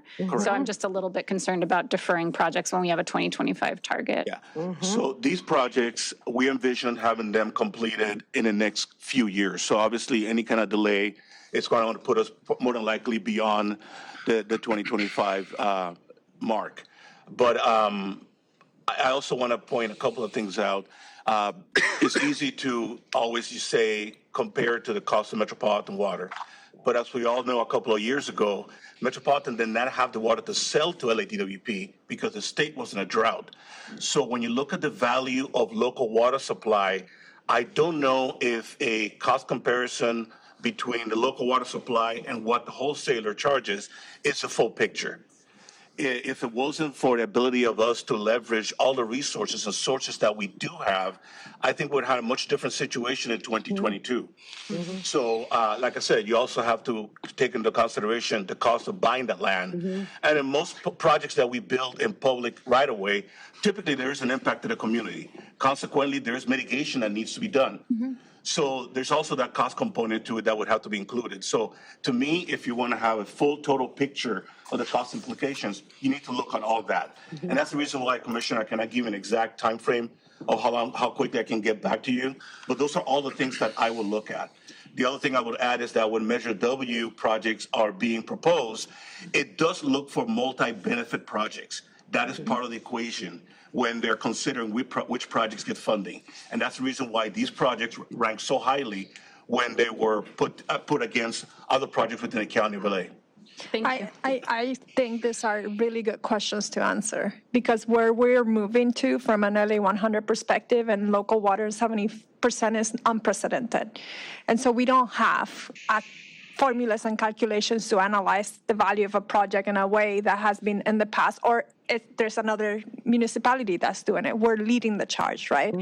So we got to look at how we're serving our customers bigger than by project basis. Now, I understand why Dr. Pickle has to look at this from a ratepayer's perspective, but these are questions that we haven't answered, and that this is a great opportunity to establish the way we do this, not just for water, but also for power, right? There's things we have to do from an equity perspective that we haven't done in the past, and we got to look at comprehensive ways of mitigating the impacts on the environment that are in the purview of the department. So I think this is a good opportunity to have that discussion. Yeah, thank you. I appreciate that. And I think that can also include, in addition to the costs you were just talking about, Anselmo, the risk and future cost of not having the local water reliability and resilience. President KATZ, I think you were going to say something. Just to add one more thing, these are the long-term strategies that we cannot be wrong at. And it takes time for us to acquire the capabilities, the know-how, and how we can transition properly. So all that costs on the long term, those are things that the commodity that we're looking for might not be available if we don't acquire these and master these transition tools that we have today. So that's a very long-term view that we have, and that's my 2 cents on it. No, I appreciate that. And, it's also underscores why it's important that we get it right.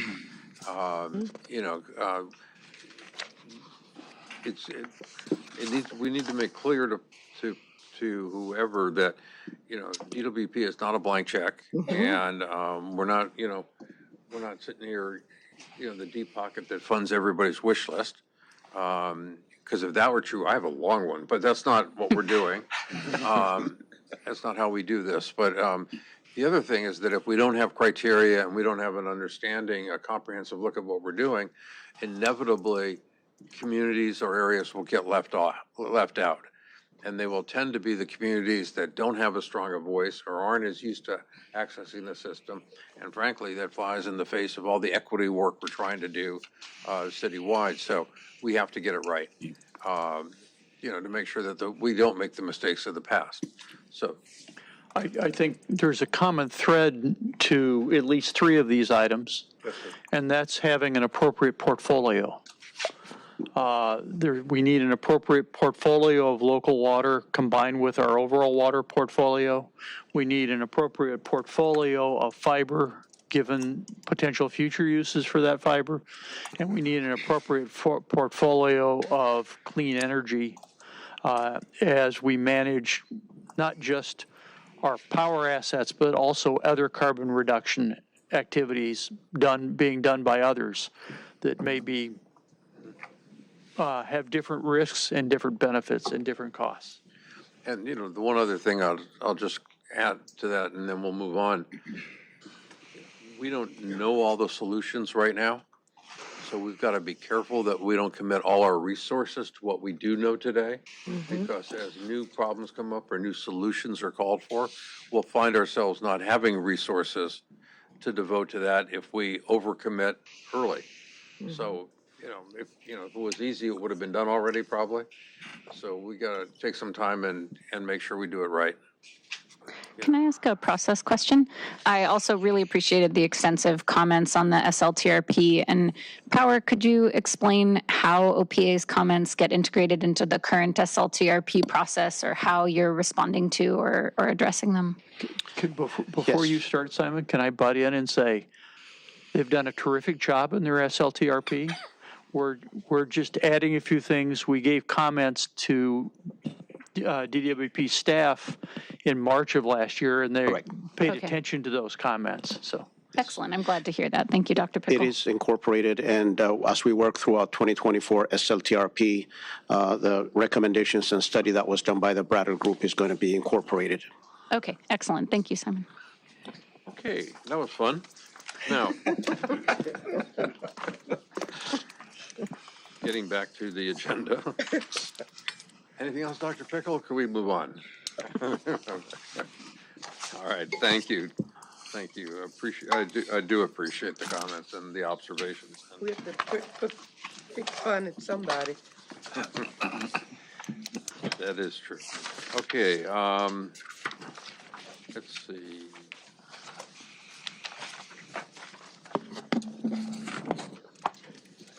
Item G. That's what I was looking at. I was just looking at, Like which we've deferred, et cetera. Oh, yeah.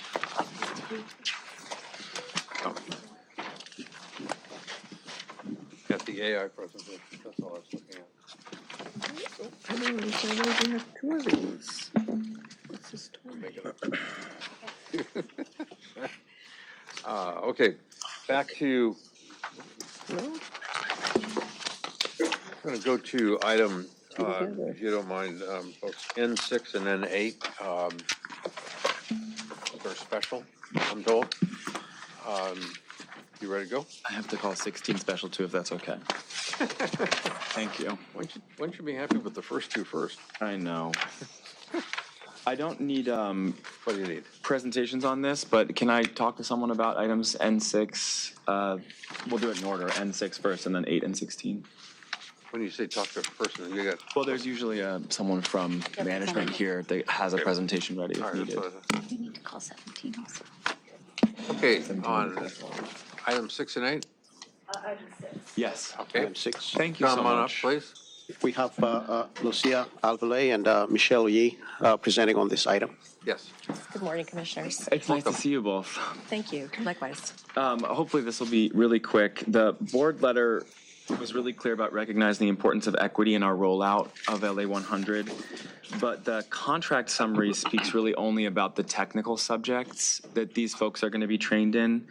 And I'm curious how that equity lens, if at all, is being incorporated into our trainings for staff and the way they roll out these important rebate and direct install and efficiency programs, because, you know, basically the board letter says equity is important, and then the training's focused on everything except equity. So I'm wondering, is equity in the training? If not, how can we get it in there? The training is actually shared.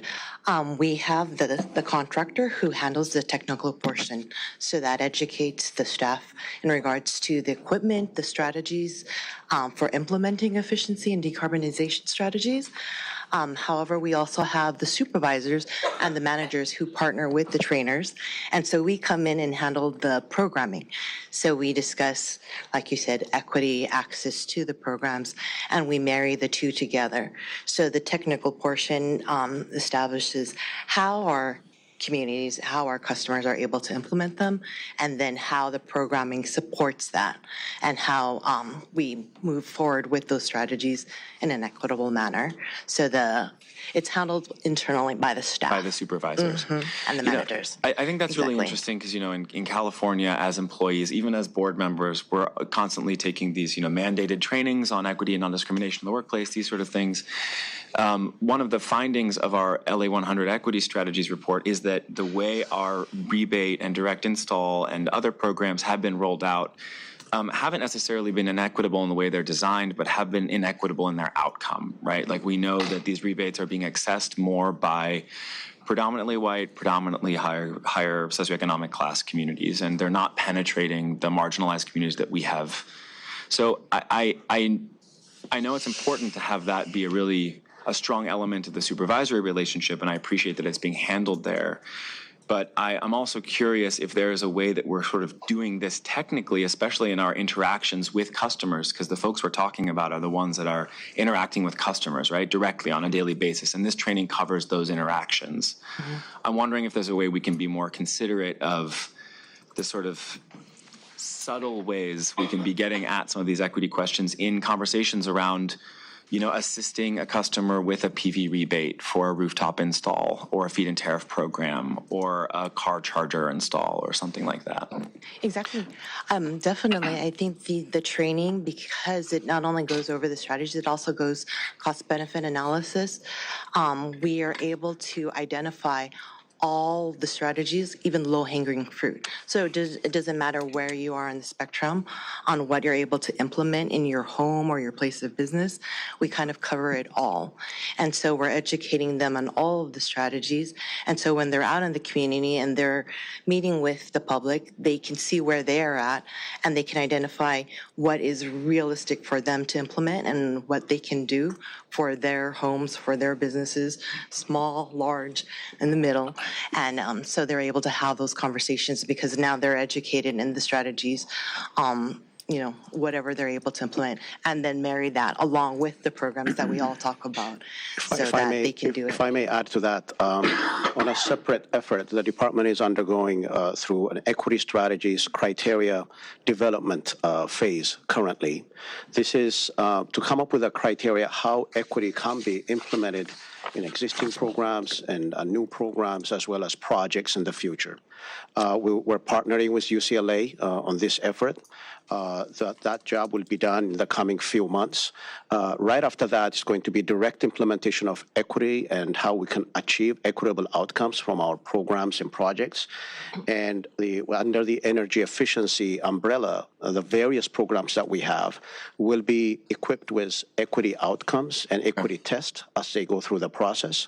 And that would be forthcoming towards the end of the year. That'll be hugely helpful. That takes care of all of my concerns. I think my only suggestion would be maybe some advice to our contractor who's doing the trainings that they consider, you know, incorporating that lens into their training as well. so that we and other customers can benefit from it in the future. But I'm sorry to call you up here just for that question. Thank you. We appreciate the opportunity. One thing that I would add to Simon's comment on the equity strategy work is the incorporation of the community-based organizations. Yeah. Because when we talk equity, we cannot paint a broad brush anymore. We actually have to go community by community, understand the needs of each community. And I think that component is really important as part of the workforce development training that goes and tackles those issues specifically in the communities they're serving. So. Yeah, and we heard that from those community-based organizations in that strategy. You know, you're lumping us all together. You need to. We're not the treat same. us. Yeah, and I think that's. I'm really happy to hear that that's being taken We're working seriously. collaboratively on co-developing this criteria with community-based organizations so that these strategies and criteria are meaningful and very beneficial to all communities. So, but we'll come back, and I think we can provide a better presentation on what we're doing, what we have found out so far, and what our plans are in the future. Thanks. I look forward to that. You're good? I'm good. Okay. Thank you very much. Thank you. Thank you. All right, so now that we got two special items taken care of, let's go back. Let's go to item G, the block vote. We're looking for aye votes on the following: N1 through 3, N7, and N10 through 17. Hold on, Board President, are we going to defer 13 to 15 so that Anselmo can report back on some of the issues related to stormwater? Okay. And we have to call, I would like to call 16 special, and I have to be out of the room for 17, so it has to be special too. I don't think. 17, you can. No, I can do it here? But you should present it as your motion. You don't leave, you just, Right. but it should be special. Sorry, So, I'm sorry. it's okay. You guys okay over there? Okay. So what does that leave? 7 and Okay. High maintenance quarter. I know. Over here, just, 12.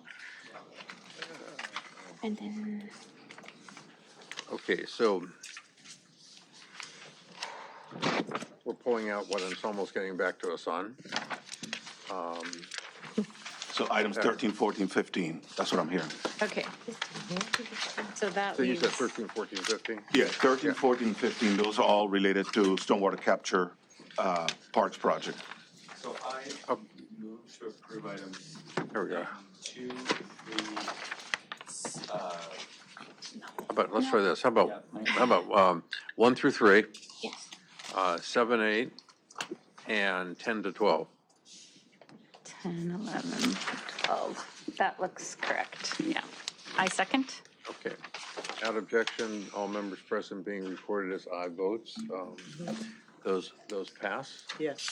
Thank you. 5 ayes, motion adopted. Thank you. All right. Okay, we did that. Shall we just go home now? No, I'm kidding. Now, that takes care of G. I think we have the AI presentation. Item We 6. have. Come on, everybody leave at once. You're about to miss a discussion on AI. Come on. It's riveting. Yep.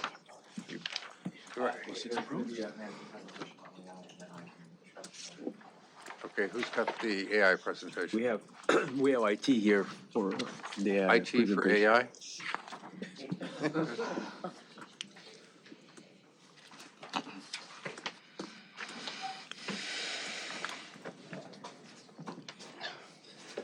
And 3 brave souls stepping into the box. Welcome, folks. Is it morning? No, it's afternoon now. Okay. Good afternoon, commissioners. Good afternoon, board members, Dr. Pickle. My name is Mona Gergis. I am the interim chief information technology officer. And today with me, I have Justin Saris, who is our leading enterprise information architecture practice, as well as our technical innovation lead, including AI. And I also have with me Marco Elizaras. He is our Chief Information Security Officer. He's also leading the AI governance. So I know that AI is a very critical subject. It's transforming every industry and will transform this utility.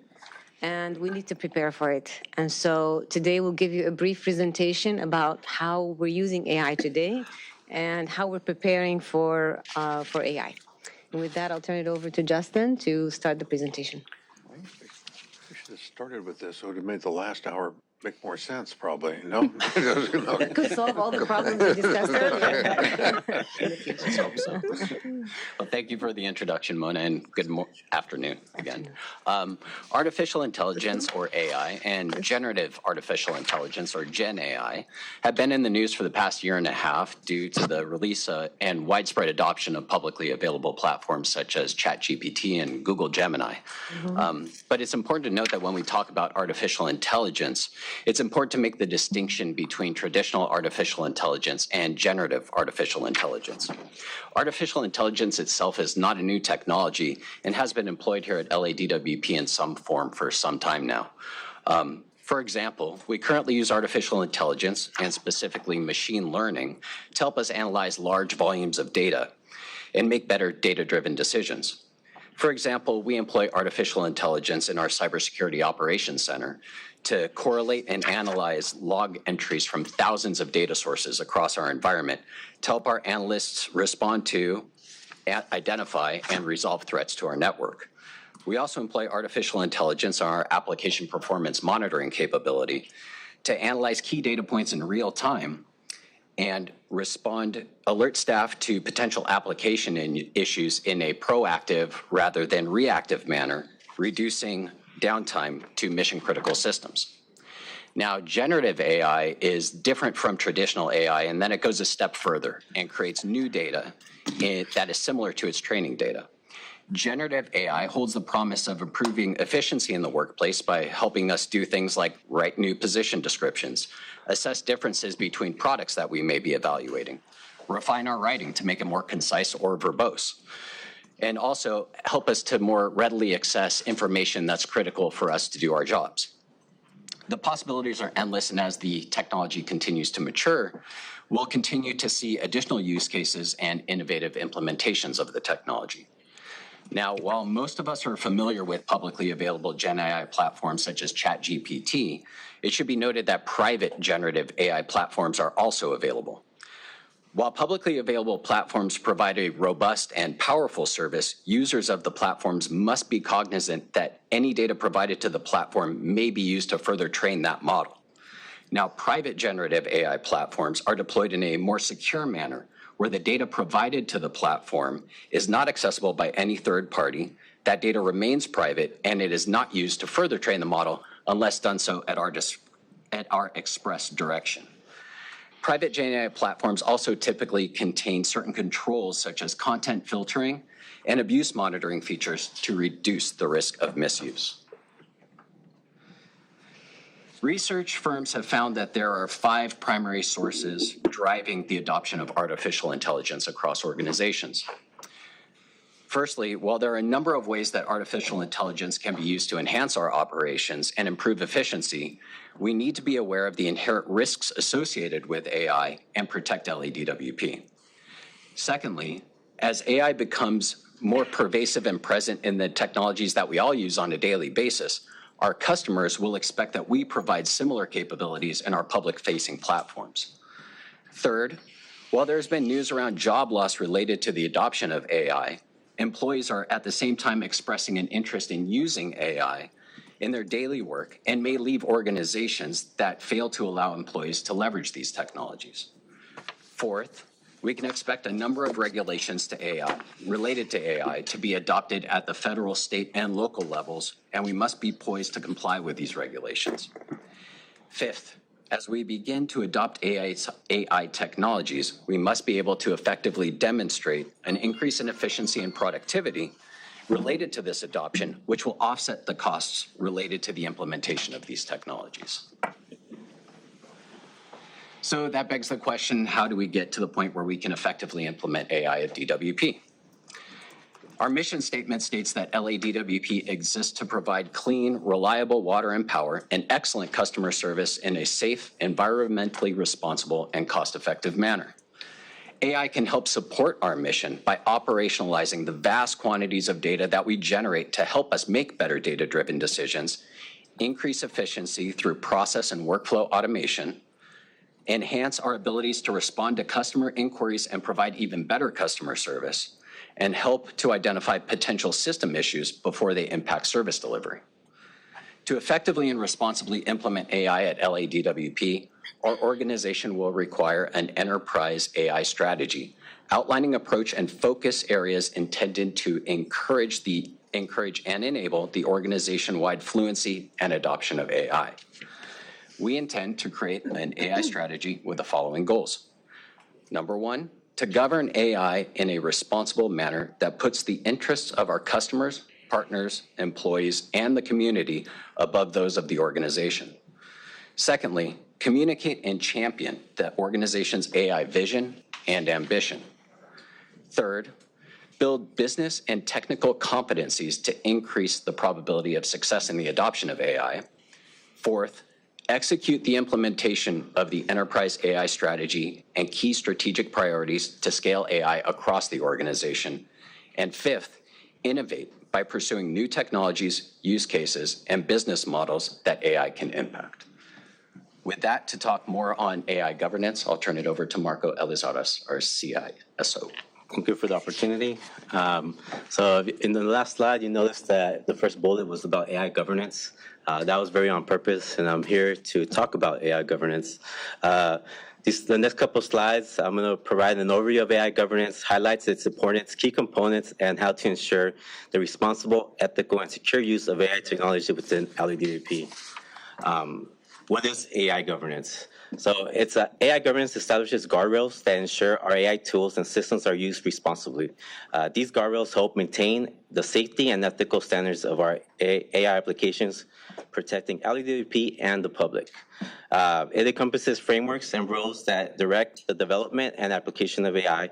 These frameworks prioritize safety and fairness, guiding how AI systems are built and deployed and operated.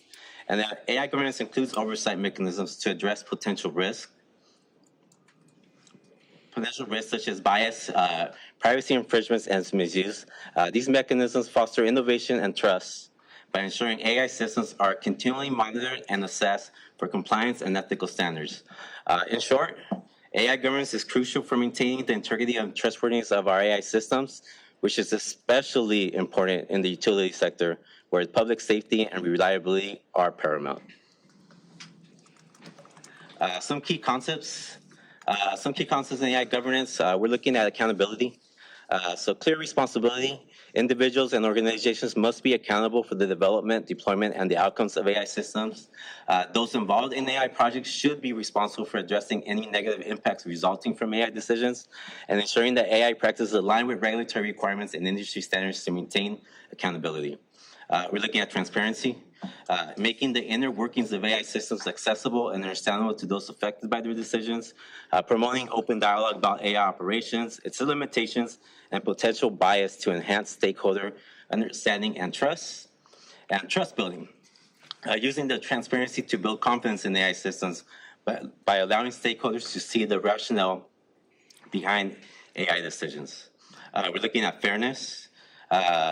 Ensuring AI systems are designed and implemented to prevent discrimination against any group or individual. We want inclusive development as well, so involving diverse teams in AI development to reduce bias and ensure multiple perspectives are considered. And we're looking at equity and outcomes. Striving for fair outcomes by monitoring and evaluating the impact of AI on various populations. Important and paramount will also be privacy, establishing clear guidelines for handling sensitive data and respecting privacy rights, ensuring individuals have control over their personal data and can make informed decisions about its use, and regulatory adherence, complying with data protection regulations to safeguard privacy rights and ensure legal compliance. Close to my heart is security, because I am CISO, so I do want to mention this. We do want to put robust protection measures, so implementing advanced security measures to protect sensitive information and AI systems from unauthorized access and cyber attacks, proactive threat management, developing strategies to detect, prevent, and respond to cyber threats and vulnerabilities, and again, continuous improvement, keeping up with the latest cybersecurity trends and improving practices to protect AI systems, data, and people from AI-generated attacks. Just in conclusion, just a summary. The next slide. Sorry, one more slide. These are examples of AI governance. There's a couple been published, and When I want to highlight, because we have been working in this area for a while, is the LEDWP generative AI policy. It's a acceptable use policy that we published, and team worked really hard to put that together. And I just want to highlight that in terms of what's out there already. And next slide, please. Who's responsible? So we do think the Board of Water Empowerment Commissions is responsible, CEO, and senior leadership. And again, all employees are responsible for this governance program. And in summary, what I do want to say is that AI governance is crucial for ensuring the responsible, ethical, and secure use of AI technologies. And it involves establishing guardrails, frameworks, and oversight mechanisms to address risk and foster innovation. And what I am asking for the board is just encourage the board to support and invest in a robust AI governance framework. This will help protect LEDWP, our stakeholders, and the public while fostering trust and innovation in our AI initiatives. What 5 people at DWP right now know the most about AI as it relates to DWP? I hope 3 of them are in front of us. There are a lot of people in water and power that are delving into AI. I don't know all of them, but there are a lot of people under Anselmo and Simon that that are working with AI technology and researching, and as it applies to water, as it applies to power. What we need to do next is form a committee for AI and talk about AI and where we want to use it and go from there. Because right now, we're kind of not working as one unit. No, that's what we're doing research. That's kind of what I wanted to know. Like I said, who's in charge of this? Of this whole matter. I mean, technology-wise, you know, and now we hear it's in this department, this department. There's a lot of areas in AI. There's a lot, like I'm just looking from a cyber perspective.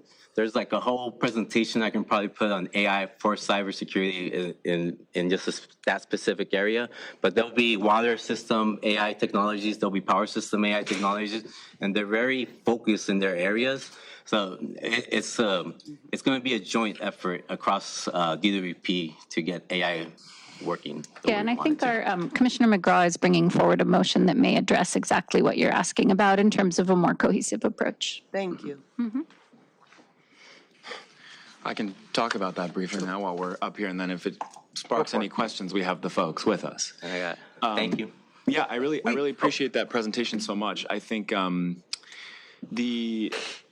been meeting with Aram and his team and Mona and her team about this for a couple months now, and I am really happy to see that the department has placed some guardrails in place already, including our acceptable use policy. And we did formulate, like the other members of the city family, a response to City Council Motion 23-1020, which basically asked all the city departments, what are your current uses? What are your planned uses? What sort of guidelines and principles are you adhering to?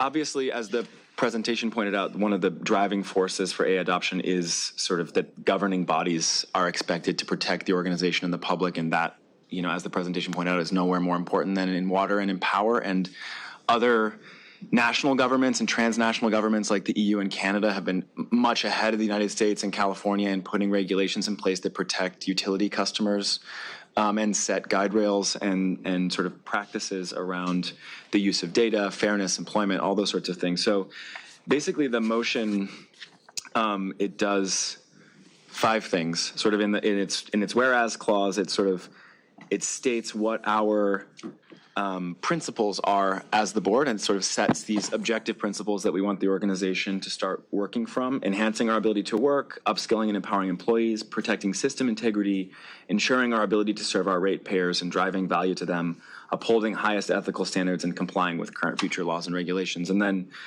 in the movements, it does 4 things. Basically, it asks Aram's office and some of the people in front of us today to come back and report within 90 days on, in more detail, how we're creating a more cohesive approach across the organization, sort of authorizes them to go do that, pull the people from water, pull the people from power, start to put together a roadmap, which is number 2. The third thing it does is It creates a strategy for good governance and risk management. And then finally, it incorporates or it directs the department to incorporate our labor partners into these conversations to make sure, I think the primary anxiety around the uptake of these technologies currently is what it's going to do to jobs. And so we want to include our labor partners from the very beginning in these discussions to make sure that those are really active voices in the room as we roll these policies out. So if that sparks any questions for me or for the folks on the dais.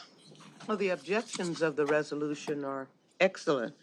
If we can just actually get everything done that you have described here, it's a very well thought out resolution. Do you all have reviewed the resolution? Are there any concerns about its sort of doability? I don't think we have concerns. No. Okay.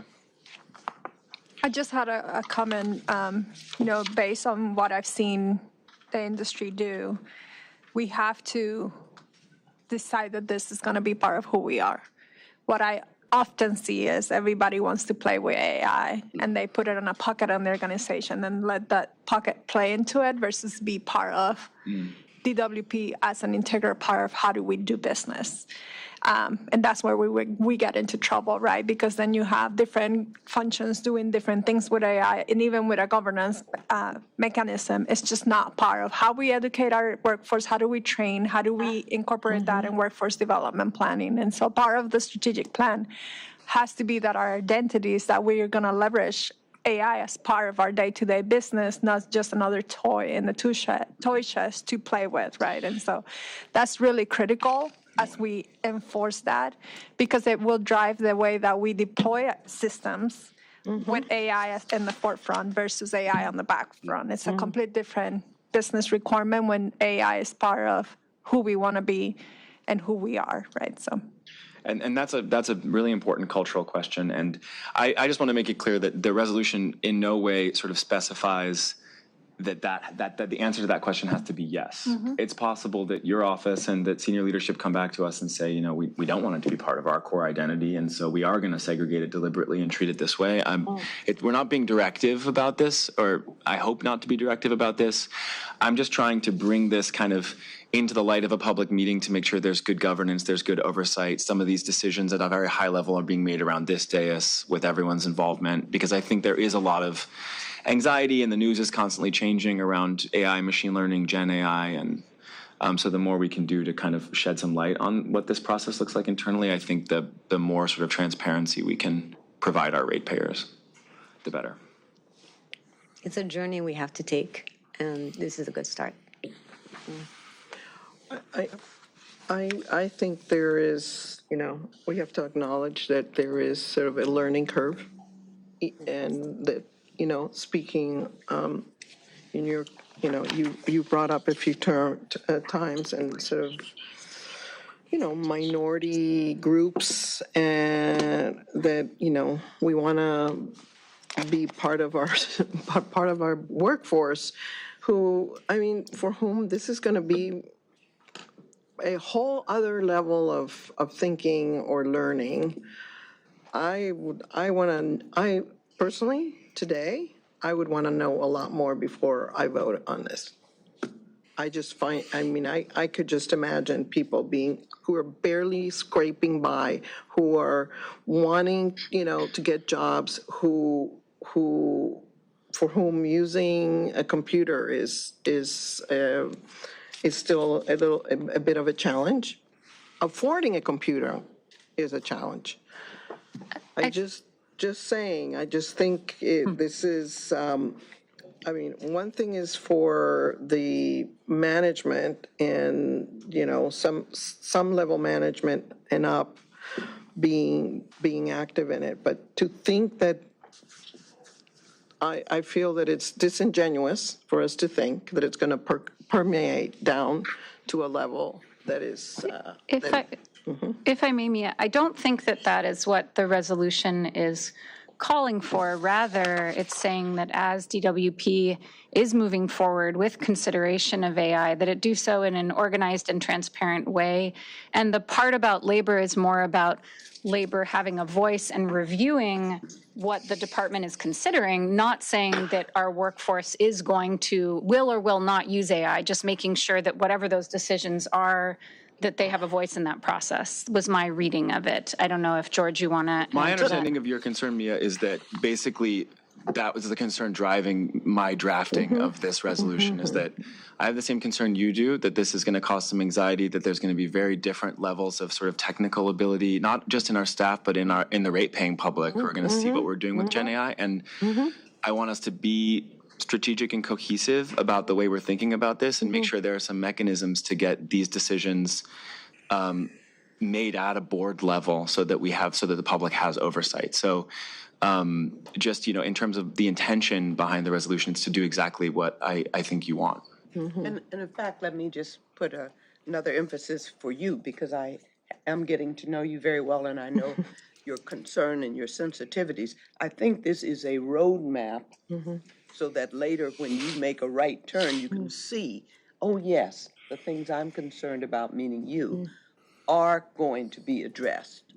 And they certainly hear what you're saying right now.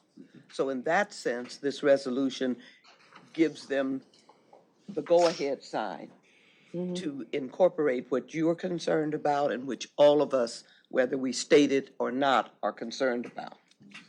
So I hope that you can vote on this for that reason. Well, there's 4 of you, so. Well, does that help though, Mia, or Commissioner Lara? Do you feel more comfortable? It does. Thank you. Can I say?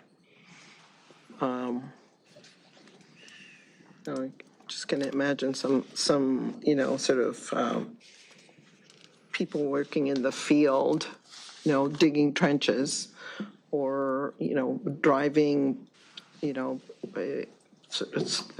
machinery, and having to absorb these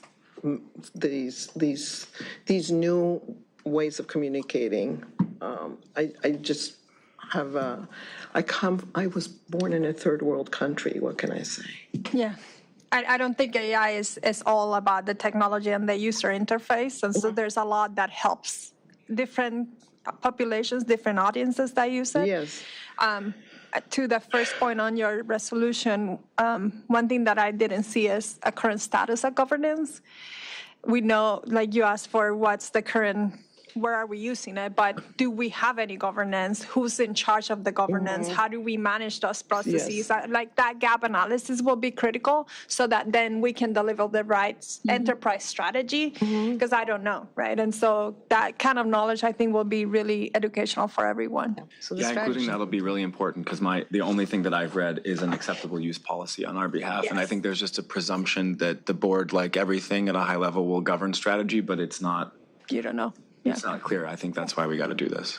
Yeah. Well, with that in mind, I'd like to move to approve this motion. I'll second it. Okay, a motion and a second. Further discussion? Yeah, you okay, or? Well, I'll see how it develops. Right. President KATZ, may I call the roll? Yeah, go ahead and call the roll. Okay. Commissioner KATZ? Aye. President KATZ? Aye. Commissioner Lair?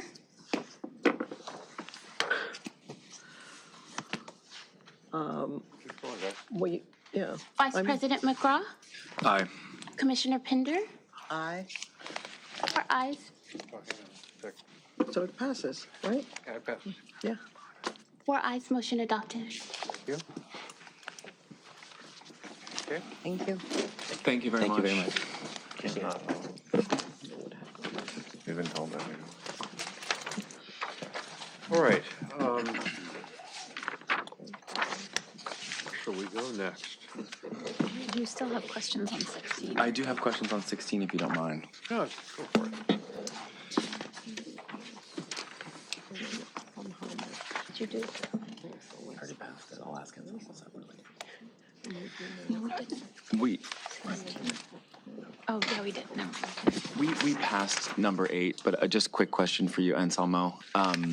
Number 8 was the approval of the new schedule of charges for water services, like lines and things like that. Yeah. Just a quick question. Do we have a process in place like the power system does to cover those charges inside the department for, say, 100% affordable development processes? We do have schedule of charges, and we can bring that up at special Because I think that program on the power side is new and has been really successful, and if there's a way we could cover or eliminate those charges for affordable housing on the water side, as small as they might be, it might be helpful in accelerating the development of that housing. Okay.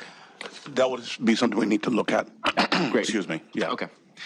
Okay, thank you so much. Hi. Hello. Good morning. Ophelia Rubio, Manager of Project and Construction Management for the WETS Division. Nice to meet you, Ophelia. Nice to meet you. I hope this isn't too tough of a question, but I'm just curious after reading the board letter kind of what went wrong here.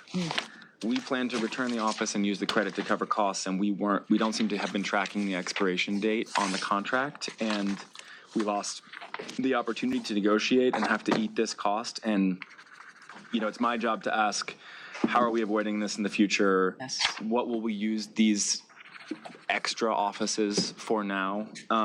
If we no longer need them, where are we going to mobilize them? Sure, absolutely. I'll answer, I believe, most of that, or Great. all of it, hopefully. Initially, we were working with a vendor to receive a credit to return some of the offices. We found out just before the contract had ended. Looking back, it would have been nice or better had we worked in parallel, knowing that potentially we would need to come back and ask for more funding. We assumed that we were going to be able to get that credit. So we in parallel in that? Our staff, my team, Okay. that we would have seen that we needed funds to cover some of the costs that we had incurred. Okay. And the contract administration for this is on your team, or is it on a separate team? It's now in our team. It started with another team prior to some time back. Okay. When it first started. It started as a materials contract. It did not have an expiration date. It was a purchase agreement. And that was part of the problem. Typically with material contracts, materials, we use them pretty quickly, and so we don't show the expiration date. However, there is that 5-year limit. And so since then, we have educated staff. There's also a contract administration training that is being provided again, that is also educating staff. We're included in it in our flow charts to ensure that, in fact, we're looking at that, as well as there's other tools that we're using to make sure we're including those type of contracts into our processes to ensure that that doesn't occur again. The buildings will be used. Already one has been repurposed, and the other 3 of 12 buildings will be repurposed as well. Okay, thank you for answering that so quickly and comprehensively. That's all I have on that. Any others? I move to pass 16. item 16, yeah. Okay, a motion, second. Any objections? All members present being recorded as aye vote. No objection? Passes. May I make a motion to pass 62? If you like, sure. I also then move to pass item 6, which we didn't pass earlier. Any discussion on item 6? Second? Any objection to all members present being recorded as aye votes? Seeing none. 5 ayes, motion adopted. Yes. Item I. Item I? Yes, item I. Okay. Item Oh, I think I was given during Commissioner remarks. Okay. Commissioner McGraw gave updates on Inyo and Owens. But as long as we're on Commissioner things again, there was a note I wanted to mention from earlier that attended an EPRI meeting, which was a national meeting of different utilities, and our manager of corporate sustainability programs, Maria C. Sonroses gave an excellent presentation on our Hollywood pollinator garden, which we talked about at the last board meeting, and heard from various utilities that they are really looking to DWP as an example with some of our biodiversity work in collaboration with the city and our board motions. So that was very encouraging, and just want to thank staff across power, water, and other areas that have been working to address these issues, collaborating with EPRI on things like monarch habitat and greenhouse gas emissions. So thank you for your leadership in those areas. Where was this conference? This was the EPRI pollinator workshop that we mentioned at the last board in Salt Lake City. And Deputy Mayor Sutley spoke at a different meeting there as well, representing the city's efforts. Okay, anything else? Oh, that's it. Anything else? We have items J, K, L, M. I have no questions on the filed items. Nor do I. We took care of that already. A motion for the minutes of the June 11th meeting. So moved to approve. A motion, a second. All members present as aye votes. That will be adopted. Any motions for future consideration at this point? C and E. Discussion neighborhood council. No items to discuss at this time. All right. And we've already gone through the N items. So what we have left is closed session, I believe. Correct. Ben? Yep. And the magic words? Yes, thank you. We'll be moving to closed session. The board shall publicly report any action taken in closed session and the vote or abstention of every member present thereon in accordance with section 54957.1 of the California Government Code.